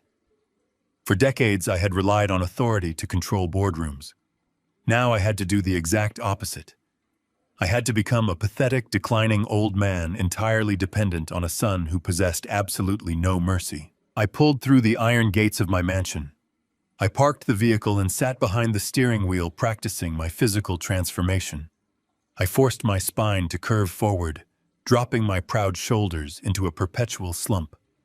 I relaxed the muscles in my face, allowing my jaw to hang slightly slack, and my sharp gaze to dull into a vacant, wandering stare. I practiced a slight tremor in my left hand. When I finally stepped out of the vehicle, the ruthless corporate titan was completely gone. In his place stood a vulnerable, lost senior citizen. The performance officially began the following morning. Preston and Monica arrived unannounced, wearing expressions of artificial concern. They claimed they wanted to check on me. I knew their true objective. They were here to gather fabricated evidence of my cognitive decline to support the fraudulent medical documents already submitted to the corporate board. I greeted them at the door, wearing an old frayed cardigan over my pajamas. My hair was intentionally uncombed, and I shuffled my feet across the marble foyer. "Hello, you two," I said, allowing my voice to waver, replacing its usual baritone with a thin, reedy whisper. "It is so good of you to visit an old man. I am just a bit turned around this morning. The days seem to blur together lately." Preston immediately exchanged a swift, triumphant glance with his wife. The sheer predatory glee flashing in his eyes was almost unbearable to witness. He stepped forward and placed a heavy, patronizing hand on my stooped shoulder. "That is perfectly all right, Dad," Preston replied, his tone dripping with a sickeningly sweet condescension. "You have been under a lot of pressure. We are just here to make sure you are comfortable and safe. You just need to relax and let us handle the heavy lifting from now on." I nodded slowly, letting my eyes drift aimlessly past him, toward the grand staircase, as if I had suddenly lost my train of thought. I reached out and patted his hand with my trembling fingers. "Thank you, Scotty," I murmured, gazing up at him with wide, confused eyes. Preston froze completely. The air in the grand foyer seemed to evaporate. Monica inhaled sharply, her designer handbag slipping slightly from her grasp. Scotty was a childhood nickname, a silly moniker I had used when Preston was a toddler obsessed with a stray dog. I had not called him by that name in over 30 years. He despised it, even as a teenager. Dad, Preston said, his voice tight, carefully monitoring my reaction. "It is me. It is Preston. Why did you just call me Scotty?" I blinked rapidly, feigning a deep, sudden confusion. I looked at my hands, then back at his face, my expression crumpling into a portrait of absolute vulnerability. "Preston." "Of course it is, Preston," I stammered. my voice trembling violently. I do not know why I said that. I was just thinking about that summer at the lake house. The summer you caught that enormous trout. You remember, do you not? You were only 7 years old. Your mother was so incredibly proud of you. The lake house had been sold 25 years ago. My son stared at me, his eyes wide with a mixture of shock and suppressed exhilaration. He genuinely believed he was watching the real-time deterioration of my cerebral cortex. He believed the fake medical diagnosis he had purchased for $200,000 was actually manifesting itself right in front of his eyes. Of course I remember, Dad, Preston said smoothly, his posture relaxing entirely. Do not worry about it. It is perfectly normal to get nostalgic. Why do we not go into the kitchen? Monica and I can make you a nice warm cup of tea. I allowed them to lead me down the hallway, shuffling my slippered feet against the hardwood floor. Monica flanked my right side, holding my elbow with an exaggerated gentleness that made my skin crawl. When we entered the massive gleaming kitchen, I pulled away from her grasp and shuffled toward the commercial gas range. Let me do it, I insisted, my voice stubbornly fragile. I can still make tea for my own son and his lovely wife. I am not completely useless yet. I picked up the heavy stainless steel kettle. I did not fill it with water. I simply placed the entirely empty kettle onto the front right burner. I reached for the heavy metal knob controlling the gas flow. I turned it slowly, listening to the sharp, distinct hiss of the natural gas flooding into the room. I intentionally bypassed the ignition spark, leaving the raw gas pouring out from the burner. I then turned my back on the stove entirely and walked over to the kitchen island, leaving the empty kettle sitting directly over the open, unlit gas line. So, Scotty, I began smiling vacantly at the marble countertop. What time is your mother coming back from the grocery store? She promised to buy those little lemon cookies I like so much. The heavy scent of raw gas began to fill the kitchen. Monica let out a genuine, piercing shriek of panic. She dropped her pastry basket onto the floor and lunged across the kitchen, violently twisting the burner knob to the off position. She grabbed the empty kettle, her chest heaving as she spun around to face me. Victor, what are you doing? Monica yelled, her carefully constructed facade momentarily cracking under the genuine fear of an explosion. You left the gas running without lighting the flame, and the kettle is completely empty. You could have killed all of us. I flinched dramatically, taking a stumbling step backward, as if her raised voice had physically struck me. I looked at the stove in bewildered horror, then at Preston, my lower lip quivering pathetically. I am so sorry, I whispered, bringing my trembling hands up to cover my face. I do not know what I was doing. I thought I lit it. I just wanted to make tea for Sylvia when she gets home. I am so sorry. I am just so terribly confused today. Preston walked over and wrapped his arm around his terrified wife. He did not comfort me. He did not ask if I was all right. Instead, he looked at Monica, and a slow, dark, predatory smile spread across his face. It was the smile of a man who realized he had absolutely nothing left to fear. It is okay, Monica Preston said, his voice loud and clear, making no effort to conceal his cruel satisfaction. He cannot help it. The poor old man has completely lost his mind. Dr. Thorne was right. He is a profound danger to himself. We will have to accelerate the transfer timeline. He will not even survive the weekend without setting this entire mansion on fire. They stood right in front of me, openly discussing my institutionalization and the theft of my estate, entirely confident that my shattered brain could not comprehend a single word they were saying. They had completely lowered their guard. The wolves were comfortably resting inside the house, fully convinced the shepherd was blind, deaf, and dying. I kept my face buried in my trembling hands, projecting the absolute picture of a broken, senile old man weeping in his kitchen. But behind my fingers, in the dark sanctuary of my own mind, I was not crying. I was smiling. The trap was perfectly set. The bait was taken. They were entirely unprepared for the devastating slaughter that was coming for them. The weekend arrived with a swift, brutal transformation of my home. The kitchen incident had eradicated any lingering caution my son and his wife possessed. In their greedy minds, I was already a ward of the state, a hollow shell, waiting to be carted off to a sterile room. They no longer spoke in hushed whispers. They paraded their victory through my hallways with absolute impunity. The profound shift in their behavior was sickening to witness, but it served my purposes perfectly.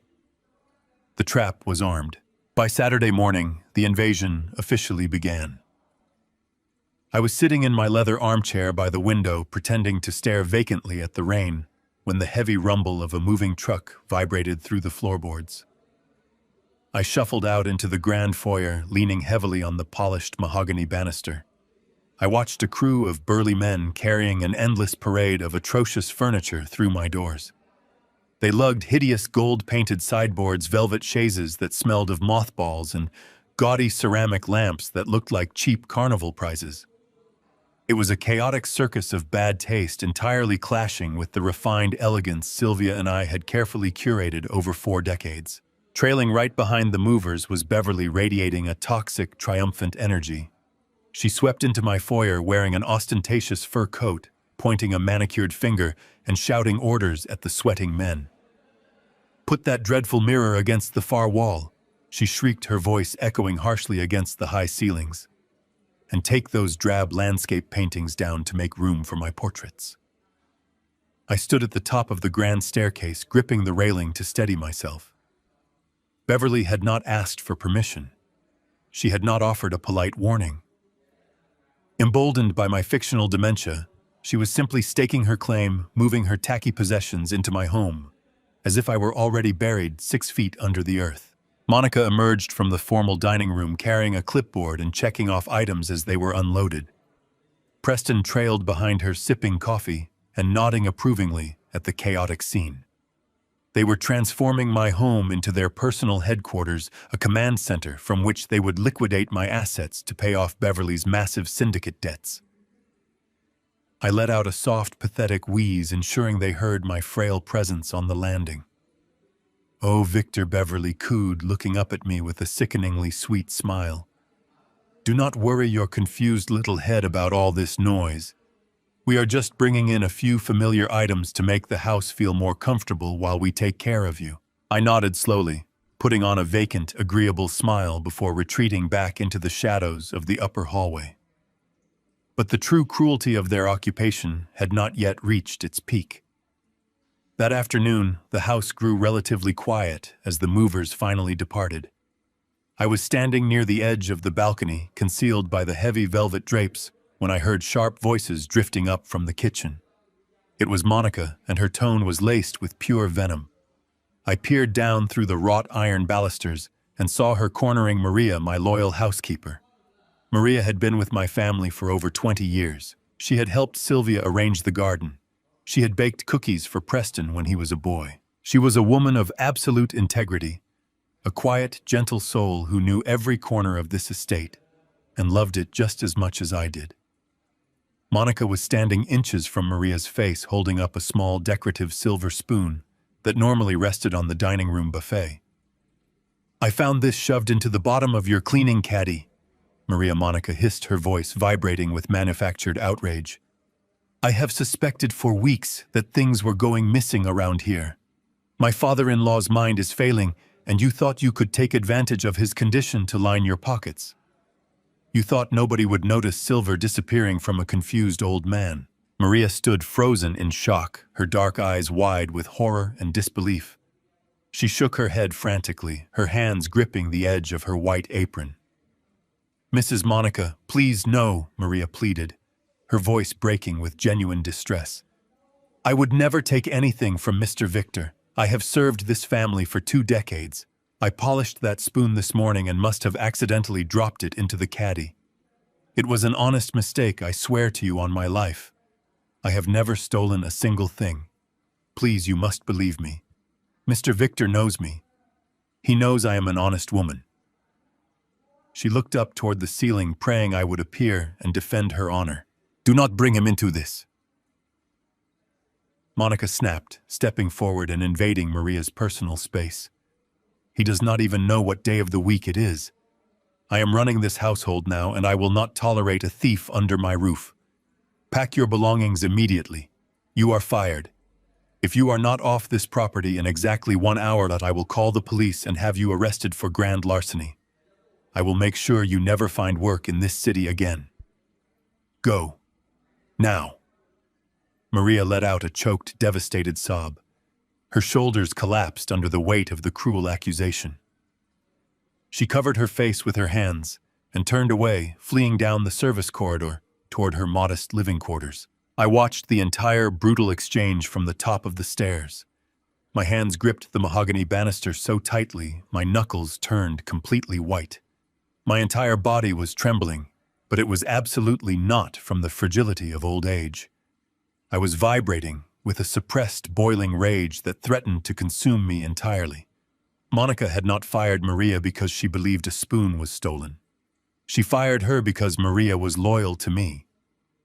Maria was the only person left in the house who truly cared for my well-being, the only one who might question their medical narrative. By removing Maria, they were severing my last remaining lifeline to the outside world. They were systematically isolating me, stripping away my trusted staff to ensure I was completely dependent on them and their corrupt medical professionals. It was a textbook isolation strategy executed with breathtaking cruelty against an innocent woman who had given her entire life to serving my family.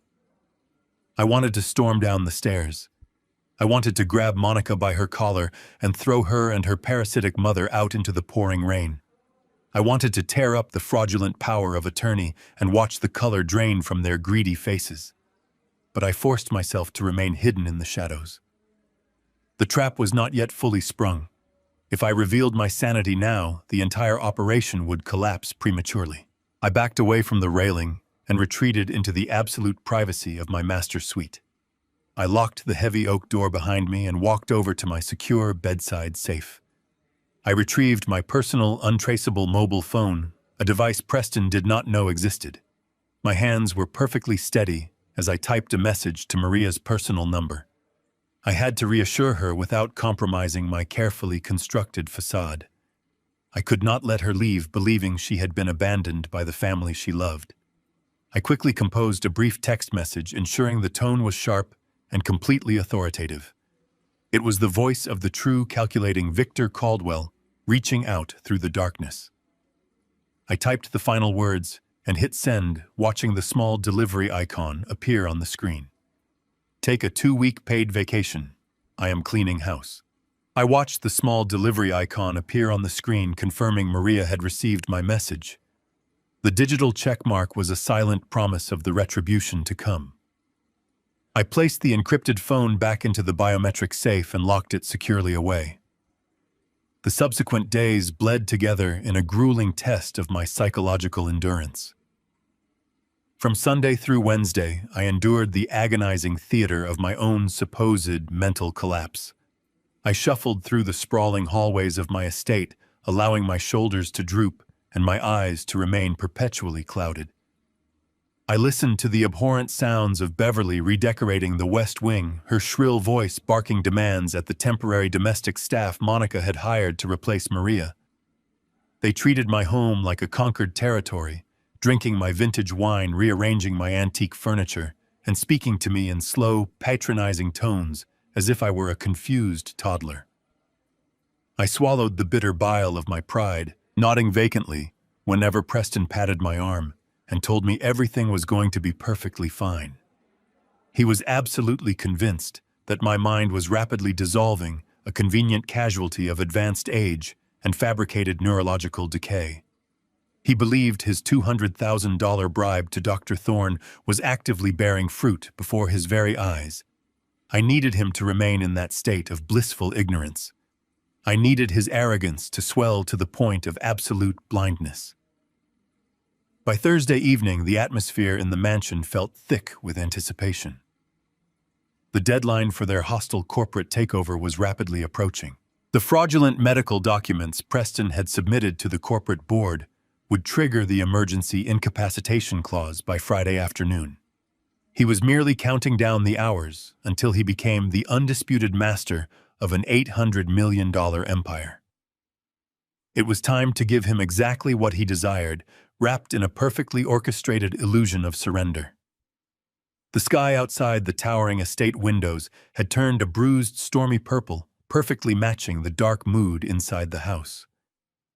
I instructed the temporary staff to light a roaring fire in the grand library, a room that had served as my private sanctuary for decades. I positioned a heavy leather armchair directly in front of the crackling flames. I wrapped a thick woven wool blanket tightly around my shoulders, shivering slightly, to simulate a deep, pervasive cold that had nothing to do with the temperature of the room. I let my jaw hang slack, staring blankly into the hypnotic dance of the orange firelight. When the stage was perfectly set, I pressed the intercom button on the mahogany side table, my trembling finger slipping once before making contact. My voice emerged as a fragile, reedy whisper that echoed faintly through the mansion's internal speakers. "Preston, Monica," I called out, injecting a pathetic, wavering desperation into every syllable. "Could you please come to the library? I need to speak with you both. It is very important." I released the button and waited, my heart beating with a steady, lethal rhythm. Less than 2 minutes later, the heavy oak doors of the library creaked open. Preston and Monica stepped into the dimly lit room, their silhouettes outlined by the hallway light. They exchanged a swift, calculating glance before approaching my chair. Monica smoothed the front of her expensive silk dress, while Preston quickly arranged his features into a mask of deep paternalistic concern. "Dad." "Are you all right?" Preston asked, kneeling beside my chair and placing a firm hand on my blanket-covered arm. "You look terribly pale. Should we call the doctor?" I slowly turned my head to face him, allowing a single strategic tear to pool in the corner of my eye. I reached out from beneath the heavy wool blanket and grasped his hand with weak, trembling fingers. "I am so tired, son," I whispered, my voice cracking perfectly on the final word. "I am just so incredibly tired. The days are becoming so confusing, and my mind simply isn't what it used to be. Everything feels like a dense fog." I paused, letting my gaze drift toward Monica, who was standing slightly behind her husband, her eyes wide with a predatory, breathless anticipation. She could sense the victory. She could taste the absolute control. I looked back at Preston, squeezing his hand weakly. "I have been thinking about the future, Preston. About the company. About the estate. I cannot manage these burdens anymore. It is too much for me. I need to make sure that you and Monica are protected. I need to make sure my legacy is secure before the fog takes over completely." Preston leaned in closer, his breath hitching slightly. He was utterly captivated by my performance, entirely consumed by the illusion of my total defeat. "What are you saying, Dad? We are here for you. We will handle everything." "I know you will," I murmured, letting out a long, shuddering sigh. "That is why I have made a decision. Bring the corporate notary tomorrow at exactly 2 in the afternoon. Have Jonathan Pierce draft the final transfer protocols. I want to formally sign the company, the liquid assets, and the entirety of this estate over to you. I want to give you absolute legal control while I still have the clarity to do so." The silence in the library was absolute, save for the crackling of the fire. Preston stared at me, his pupils dilated with pure, unadulterated greed. He had spent 8 months laundering millions to pay off Beverly and her massive gambling debts. He had bribed a corrupt neurologist to declare me insane. He had plotted a hostile corporate takeover, and now I was simply handing him the crown on a silver platter. He did not have to fight for it. He did not have to wait for the corporate bylaws to trigger. The golden goose was voluntarily opening its neck to the blade. "Are you absolutely certain?" Dad, Preston asked, his voice trembling with genuine, overwhelming excitement. "This is a massive decision. We want whatever makes you comfortable." I nodded slowly, closing my eyes as if the simple act of speaking had drained the last reserves of my life force. "I am certain, Scotty," I whispered, using that detested childhood nickname one final time to cement the illusion of my cognitive decay. "Tomorrow at 2. Please just let me rest now." Preston patted my arm twice, stood up, and wrapped his arm tightly around Monica's waist. They quietly backed out of the library, murmuring false assurances and tender goodnights. The heavy oak doors clicked shut, plunging the room back into the shadows. The moment the latch engaged, the frail, trembling old man completely vanished. I threw the heavy wool blanket off my shoulders and stood up from the leather armchair. I walked over to the roaring fire, staring into the heart of the flames. My posture was perfectly straight. My hands were rock steady. The trap was meticulously baited, and the rats were rushing blindly toward the cheese. Tomorrow at 2, they would arrive with their notary, expecting to inherit a sprawling kingdom.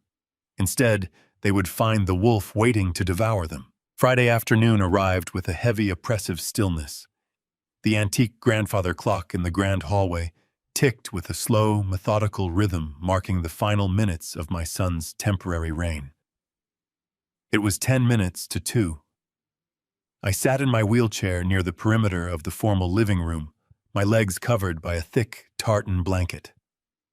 My chin rested heavily against my chest, and my eyes were half closed, perfectly projecting the image of a broken, compliant victim. But my mind was a steel trap, recording every single detail of the grotesque theater unfolding before me. The living room had been transformed into a staging ground for a bloodless coup. Preston stood by the marble fireplace, radiating a sickening, nervous energy. He was dressed in a bespoke Italian suit that reeked of unearned confidence. He repeatedly checked his heavy gold wristwatch, tapping his polished leather shoe against the Persian rug. Monica and Beverly sat together on the velvet sofa, looking less like family members and more like vultures circling a dying animal. They had dressed for a coronation. Monica wore a sleek, pearl-white designer gown that clung tightly to her frame, while Beverly had draped herself in a staggering amount of gaudy diamonds and a severe crimson dress. They were practically vibrating with a toxic, giddy anticipation. Standing near the grand piano were the architects of my supposed demise.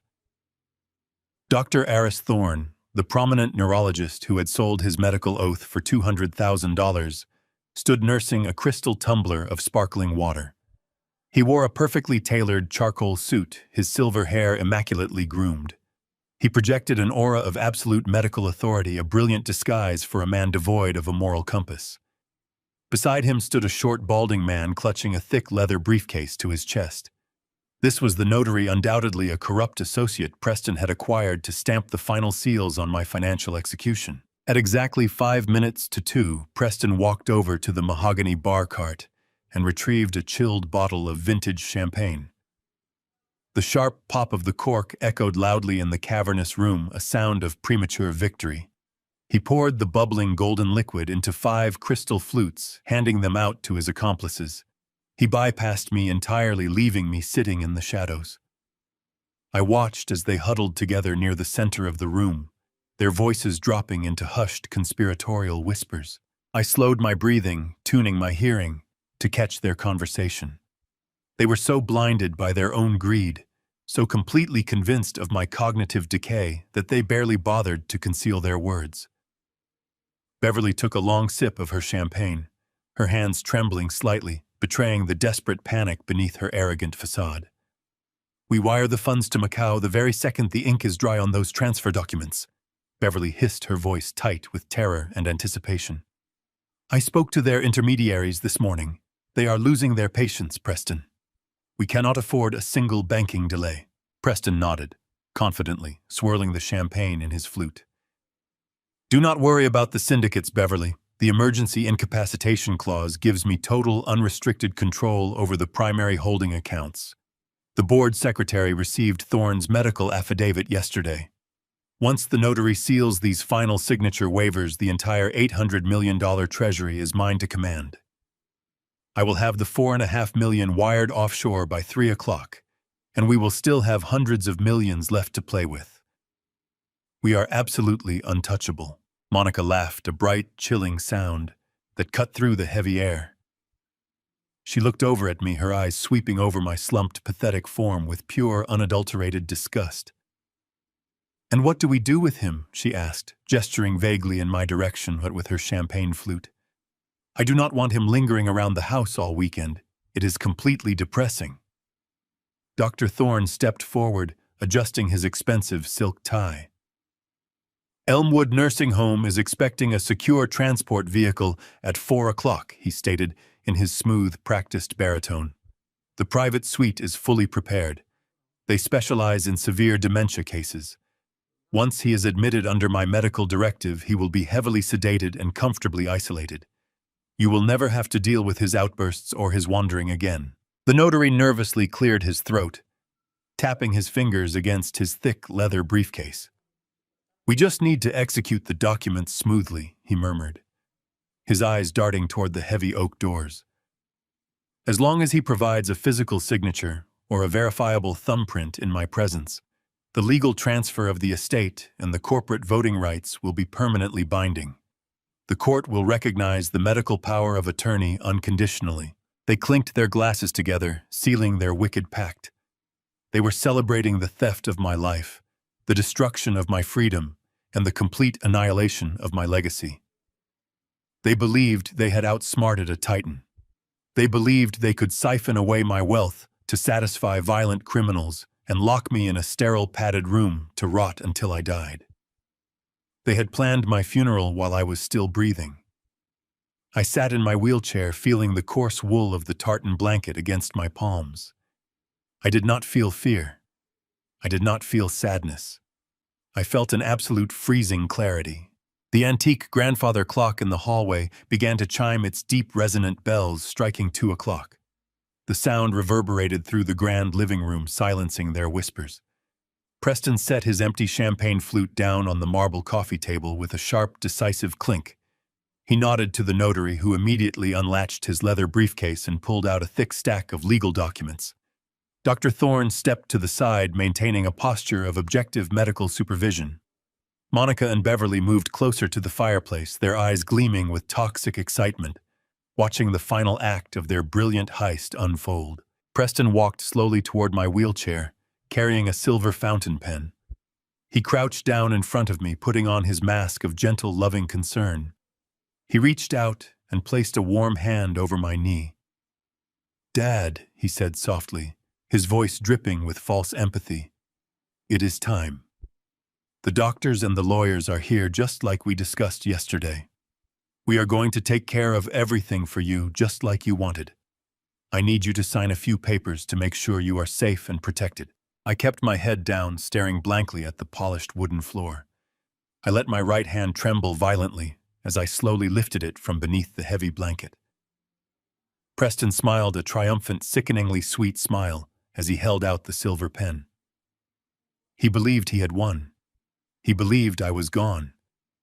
He was unaware that Jonathan Pierce waited outside the gates, flanked by federal investigators and corporate security.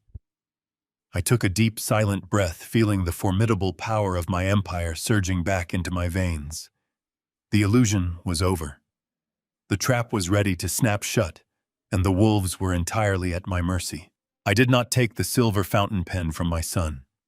Instead, I let my trembling hand fall back onto my lap and offered Preston a slow, confused blink.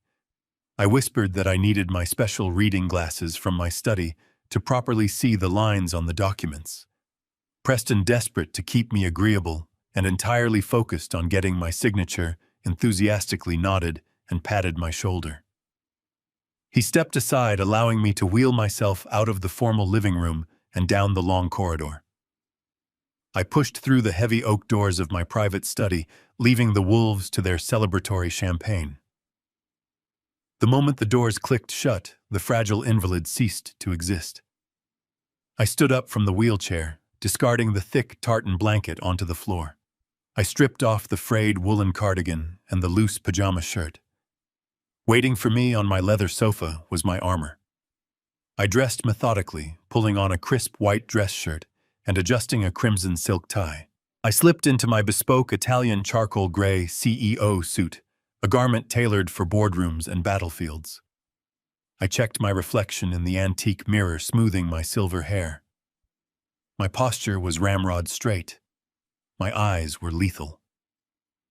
I turned to face the private side entrance of my study, which led directly out to the estate gardens. The digital lock chimed softly, and the door swung open. Jonathan Pierce stepped inside, his face a mask of predatory anticipation. Behind Jonathan followed the precise instruments of my retaliation. 3 senior members of my corporate board of directors filed into the room, their expressions grim and resolute. I had briefed them entirely just hours prior, presenting the undeniable forensic evidence of Preston's grand embezzlement. Rounding out the grim procession were 2 uniformed financial crimes detectives from the State Bureau, their brass badges catching the dim light of the study. We did not exchange a single word. We did not need to. The executioners were assembled. I turned the brass handle of the heavy oak doors and pushed them wide open. My expensive leather Oxfords struck the polished hardwood floor with a sharp, authoritative rhythm as I marched back down the corridor toward the formal living room. My formidable entourage walked closely behind me in perfect synchronized silence. We entered the living room exactly as Preston raised his crystal flute to propose a final toast. The words died instantly in his throat. The cheerful clinking of glass vanished, replaced by a suffocating, absolute silence. Preston froze completely, his arms suspended mid-air, his eyes bulging as he processed the impossible sight before him. The stooped, trembling old man he had mocked just moments ago was gone. In his place stood the ruthless titan who had built an $800 million empire from nothing. The champagne glass slipped from Monica's paralyzed fingers, plummeting to the floor. The delicate crystal shattered against the Persian rug, the golden liquid rapidly soaking into the expensive wool. No one moved to clean it up. Beverly let out a soft, strangled gasp, bringing a manicured hand up to cover her mouth, her eyes darting frantically between me and the uniformed detectives standing shoulder to shoulder near the entrance. Dr. Aris Thorne lost all his practiced medical authority in a fraction of a second. The color violently drained from his face, leaving his skin an ashen, sickly gray. The corrupt notary instinctively clutched his thick leather briefcase to his chest, taking a slow, terrified step backward toward the marble fireplace. "Hello, Preston," I said, my voice ringing out with deep, commanding resonance entirely devoid of the pathetic waver I had utilized all week. I decided I did not need my reading glasses after all. I brought a few trusted associates to review the documentation instead. Preston swallowed hard, his vocal cords paralyzed by sheer primal panic. He looked at Jonathan Pierce, then at the furious board members, and finally at the stoic police detectives.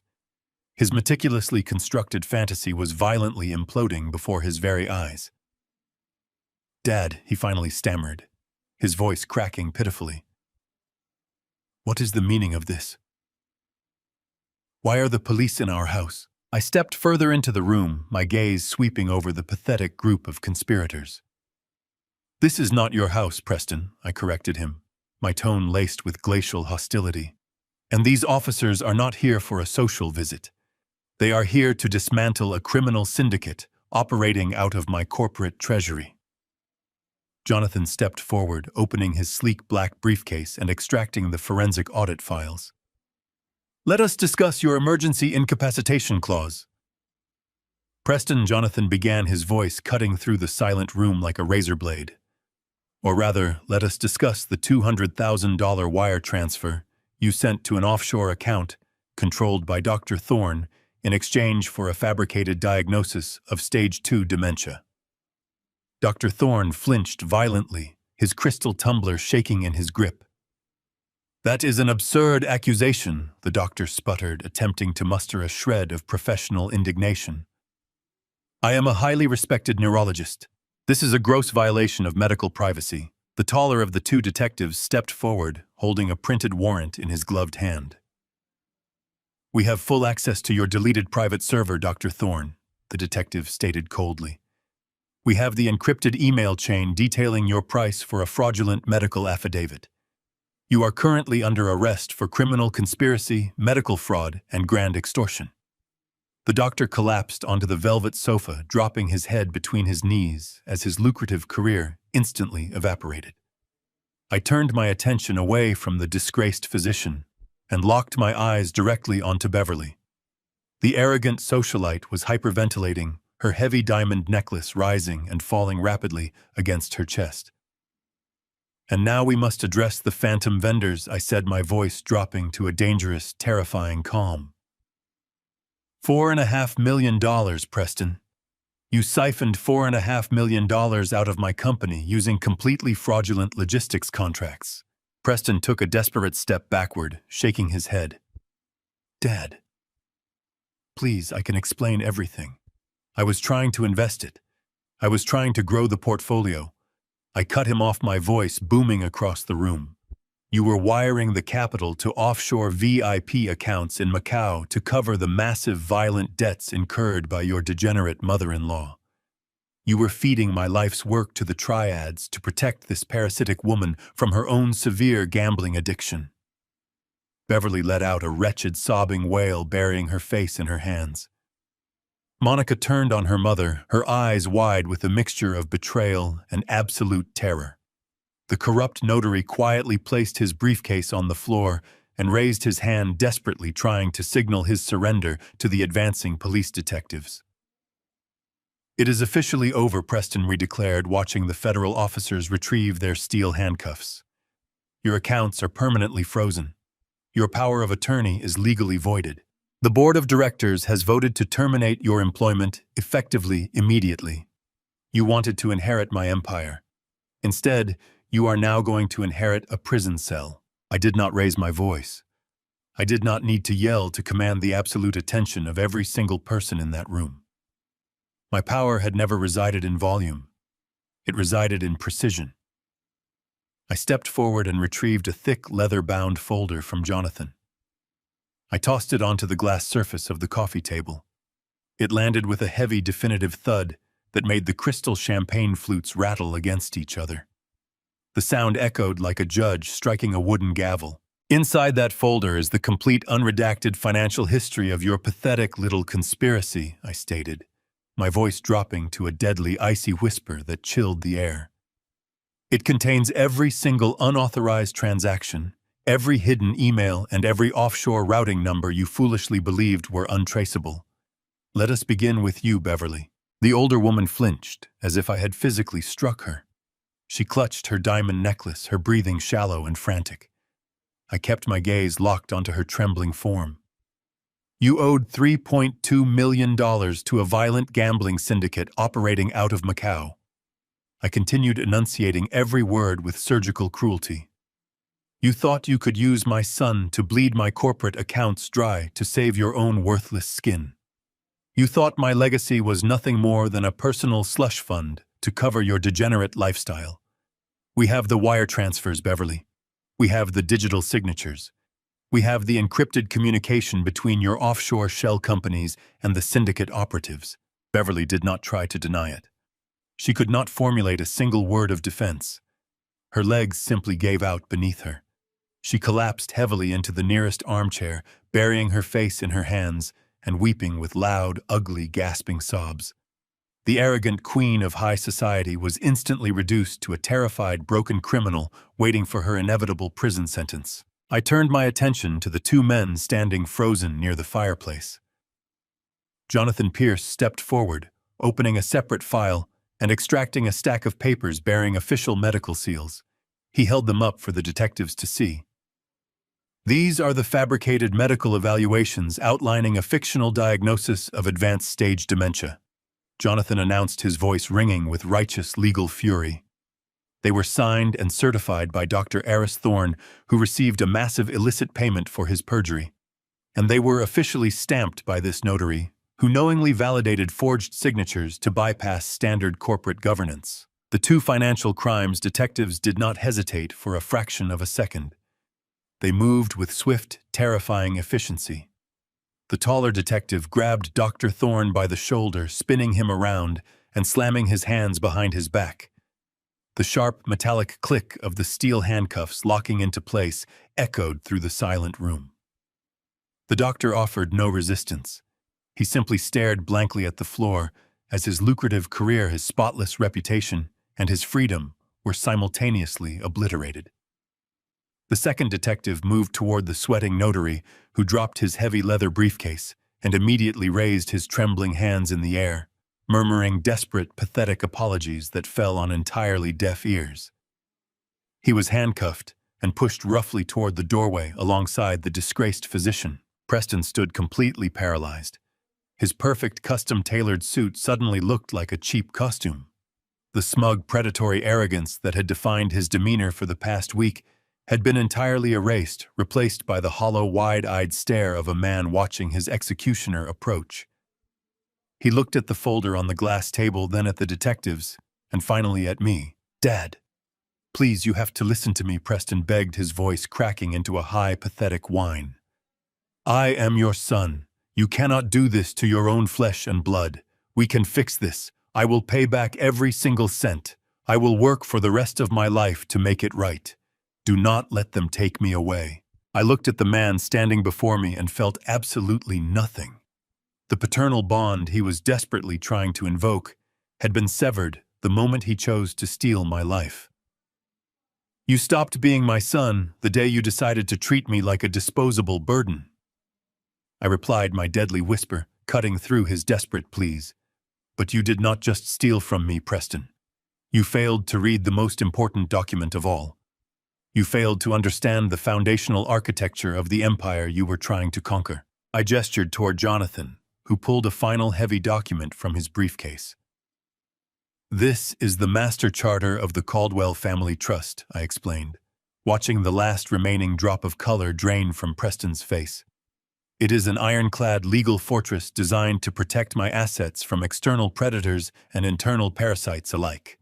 I updated it 5 years ago, long before your pathetic scheme was ever conceived." Preston stared at the document, his lips moving soundlessly as he tried to comprehend the magnitude of his fatal error.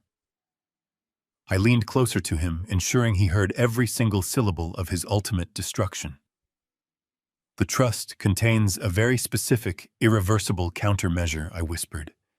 "It clearly dictates that any attempt to usurp control of the estate or the corporate holding company via fraudulent medical incapacitation automatically and permanently triggers the absolute disinheritance clause." The words hung in the air, heavy and lethal. Preston gasped, stumbling backward, as if the oxygen had been violently sucked from the room. He realized the trap had not just caught him. It had completely obliterated his future. "You are stripped of everything, Preston," I declared, my voice echoing with final absolute authority. "You are fired from the company. You are removed from the trust. You are permanently disinherited. You do not own a single share of stock, a single brick of this estate, or a single cent of my wealth. You have absolutely nothing." The taller detective released his grip on the corrupt doctor and walked slowly toward my son. "Preston Caldwell," the detective stated, his voice a flat, uncompromising baritone. "You are under arrest for grand larceny, corporate embezzlement, wire fraud, and criminal conspiracy. You have the right to remain silent. Anything you say can and will be used against you in a court of law. You have the right to an attorney." Preston did not fight. He did not scream. He simply held out his wrists, allowing the cold steel to bind him.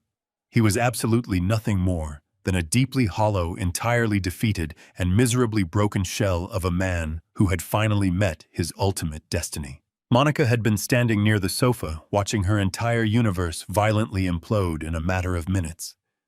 As the detective recited the Miranda rights to her husband, her fragile facade completely shattered.